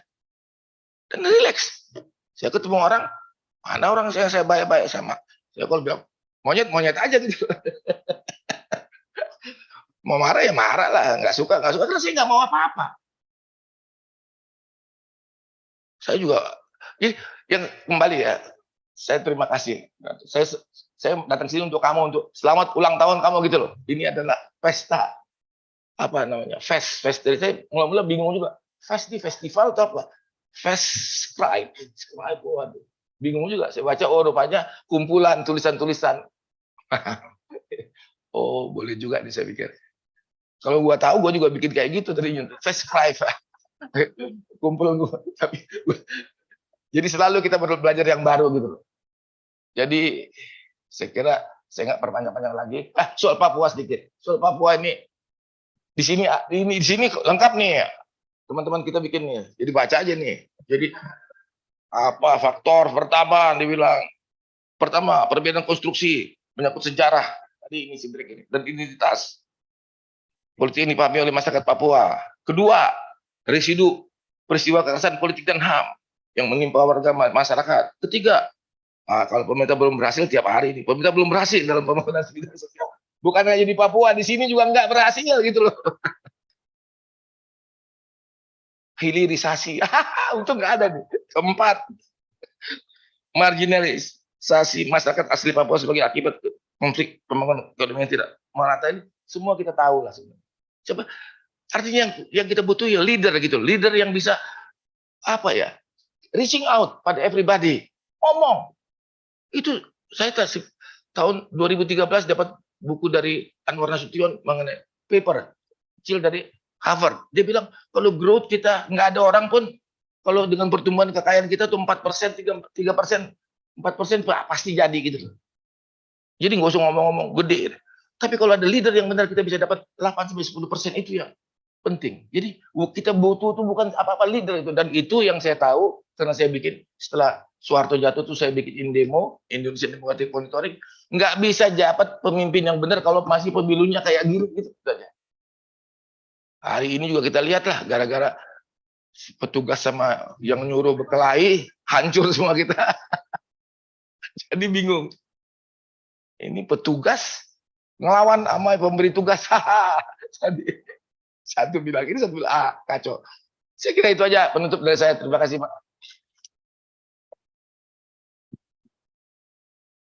Many thanks, Pak Hariman. So that's Pak Hariman Siregar for you ya. Lantang, lugas, cadas seperti biasa. So Pak Hariman's speech will conclude our discussion and lecture today.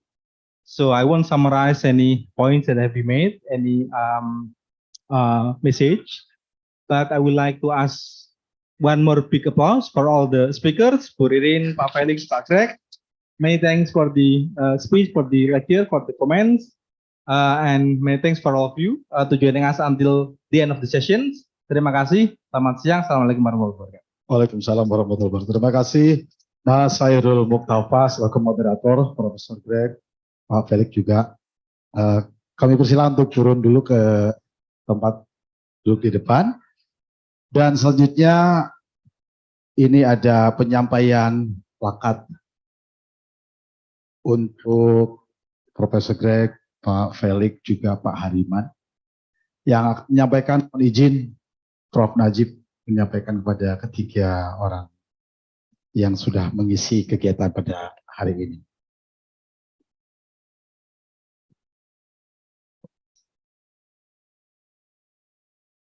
Di tengah, Pak Dr. Hariman, silakan Pak.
Ya, terima kasih. Kami persilahkan kembali ke tempat duduk semula.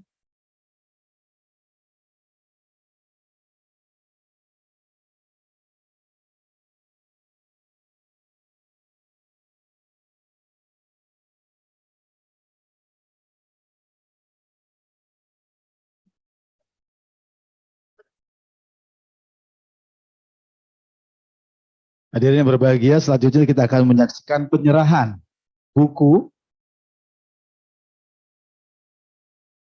Oh iya, ini lagi ada penyerahan buku dari Kompas yang akan disampaikan oleh Pak B.E. Satrio, Deputi General Manager Litbang Kompas, kepada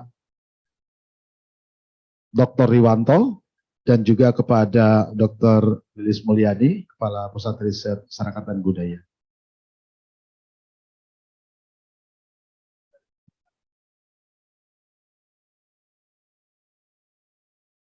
Silakan Bu Lilis di Pak Riwanto. Untuk pengambilan gambar.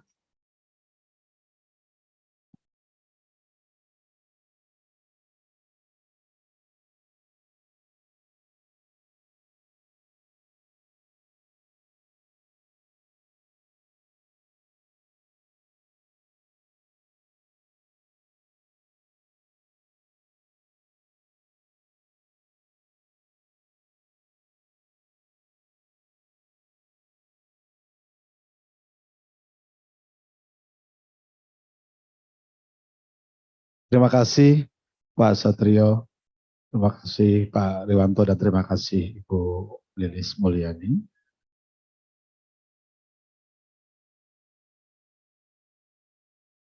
Kami persilakan pada Profesor Greg, ya, Pak Felix.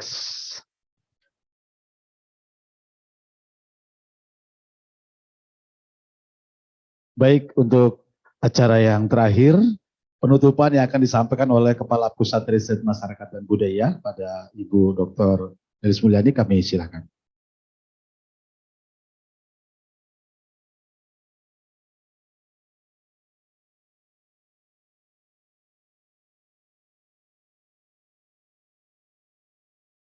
Assalamualaikum warahmatullahi wabarakatuh. Selamat siang, good afternoon, shalom, Om Swastiastu, Namo Buddhaya, Rahayu. Yang saya hormati Profesor Dr. Ahmad Najib Burhani, Honorable Professor Greg Polgren, Dr. Riwanto Tirtosudarmo, Bapak B. Satrio dari Kompas, dan teman-teman divisi Litbang Kompas, my colleague Ibu Trina Fizanti, Bapak Neil Rupidara, Bapak Surya, Pak Surya udah pulang ya, Bu Esti Susanti, editor buku, Mas FX Dominihera atau Mas Sisko, dan Mas Gutomo Bayu Aji, para kolega peneliti, akademisi, dan hadirin yang saya hormati. Pada hari ini kita telah merayakan sebuah pencapaian akademis dari Pak Riwanto Tirtosudarmo, yang kita sangat berbahagia bisa dihadiri oleh para sahabat dan keluarga, serta para penerus pemikiran dan perjuangannya, mulai dari LIPI dulu dan sekarang BRIN, dan tentunya dari berbagai tempat lainnya. Pak Riwanto adalah mentor, guru, aktivis, provokator akademik ya Pak, dan enabler dari banyak kolaborasi yang dilakukan, diantaranya yang dilakukan oleh PMB BRIN dengan UKSW, yang menjadi saksi dan telah menghasilkan buku Festcliff 70 tahun demografer politik pertama di Indonesia ini. Minat Pak Riwanto yang terus berkembang pada tahun-tahun terakhir juga memperlihatkan perhatian tinggi pada riset dan advokasi, serta capacity building bagi generasi muda Papua. Tidak hanya meneliti dan menulis, Pak Riwanto juga melakukan aksi langsung yang berdampak pada mahasiswa Papua. Konsistensi dan aktivisme ini memberi pencerahan dan sekaligus membuka kembali diskusi-diskusi tentang Papua dengan dimensi-dimensi baru. Misalnya yang terakhir kita lakukan adalah diskusi tentang budaya Melanesia dan studi tentang Indonesia Timur yang juga kita jalankan bersama UKSW, Pak Neil dengan Bu Esti. Pada pagi hingga siang hari ini juga kita merayakan nasionalisme.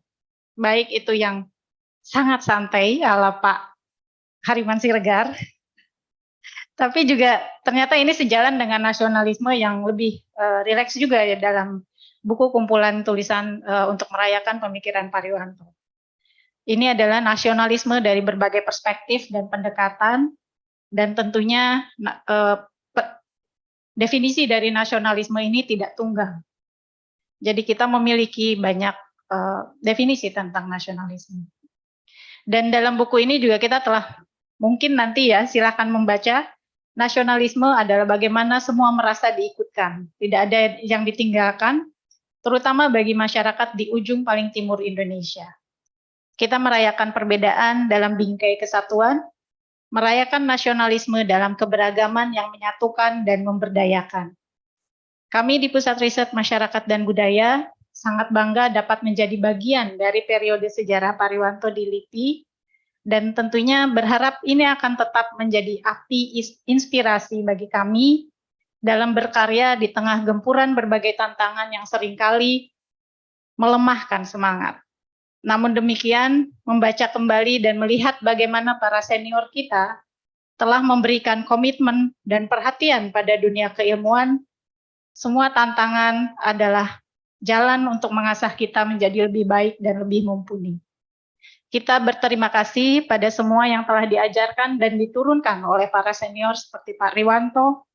Dan di sini juga kita tadi ada Prof. Nuke, ada Prof. Endang, Prof. Herman, Bu Yulan, dan masih banyak lagi. Terima kasih dari hati kami yang terdalam. Terima kasih juga kepada para sivitas LIPI lama ya, ada Pak Sarijin, ada Pak Mul yang telah membersamai kami. Dan khusus untuk acara ini kami ucapkan terima kasih kepada para panitia pelaksana yang telah bekerja keras di belakang layar. Ada Mbak Halimah, Bu Budi, Bu Titin, Mas Uus dan Mbak Damar, Pak C. Luis, Mas Henry, Ibu Meti, Pak Cecep, Mbak Tias, dan Mas Soiro. Dan tentunya kepada para pembicara yang telah berkenan berbagi bersama kami pada pagi hingga siang hari ini. Prof. Greg Pulgrain, who have opened our eyes on the Papuan studies. Thank you. Mbak Ariana Utomo, all the way from Melbourne, Australia, and Pak Felix Wanggai yang telah berkenan berbagi pandangannya tentang nasionalisme dan masa depan Papua di Indonesia.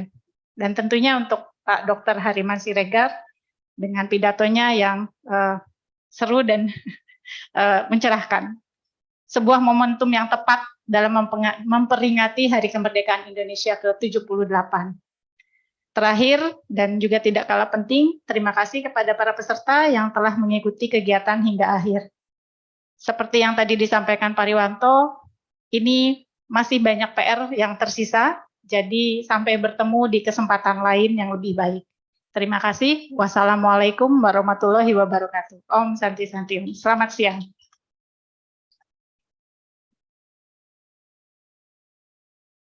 Terima kasih Bu Lilis Mulyadi, Kepala Pusat Riset Masyarakat dan Budaya, Badan Riset dan Inovasi Nasional. Bapak dan Ibu hadirin yang berbahagia, demikianlah rangkaian public lecture pada kesempatan kali ini. Terima kasih atas segala perhatiannya, mohon maaf bila ada kekurangan.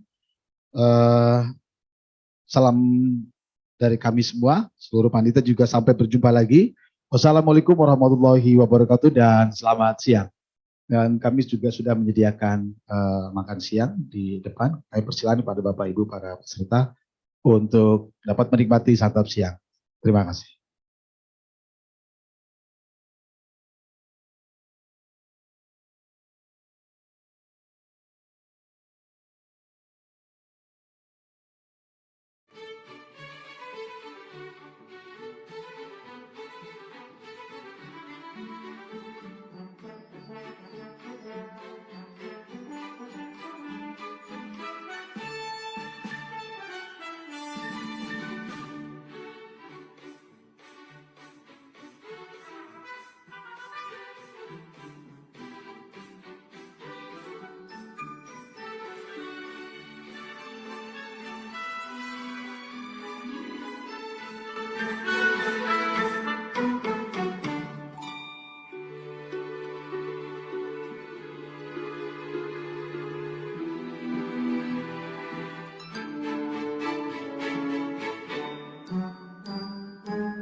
Ya, mohon izin Bapak dan Ibu, ini ada door prize ya.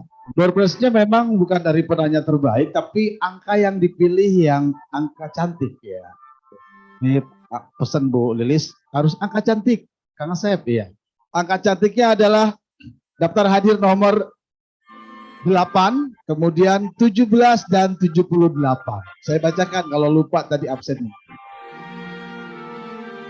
Nomor 8 yaitu Bapak Darmanto dari Depok. Masih adakah? Ya, ambil hadiahnya di meja registrasi. Kalau nggak diambil nanti keburu angus. Oke, itu angka 8 ya di bulan Agustus ya. Kemudian angka cantik lagi adalah tanggal kemerdekaan negara kita, tanggal 17.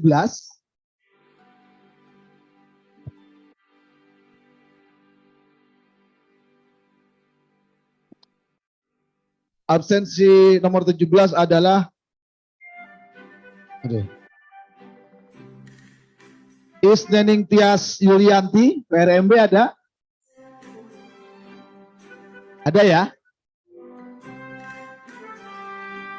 Oh, nggak apa-apa. Kalau ibu nggak suka bisa dikasihin ke yang lain. Tapi itu berdasarkan angka cantik aja ya Bu ya, silakan. Oke, dan angka cantik yang terakhir 78. Ini saya kenal nih.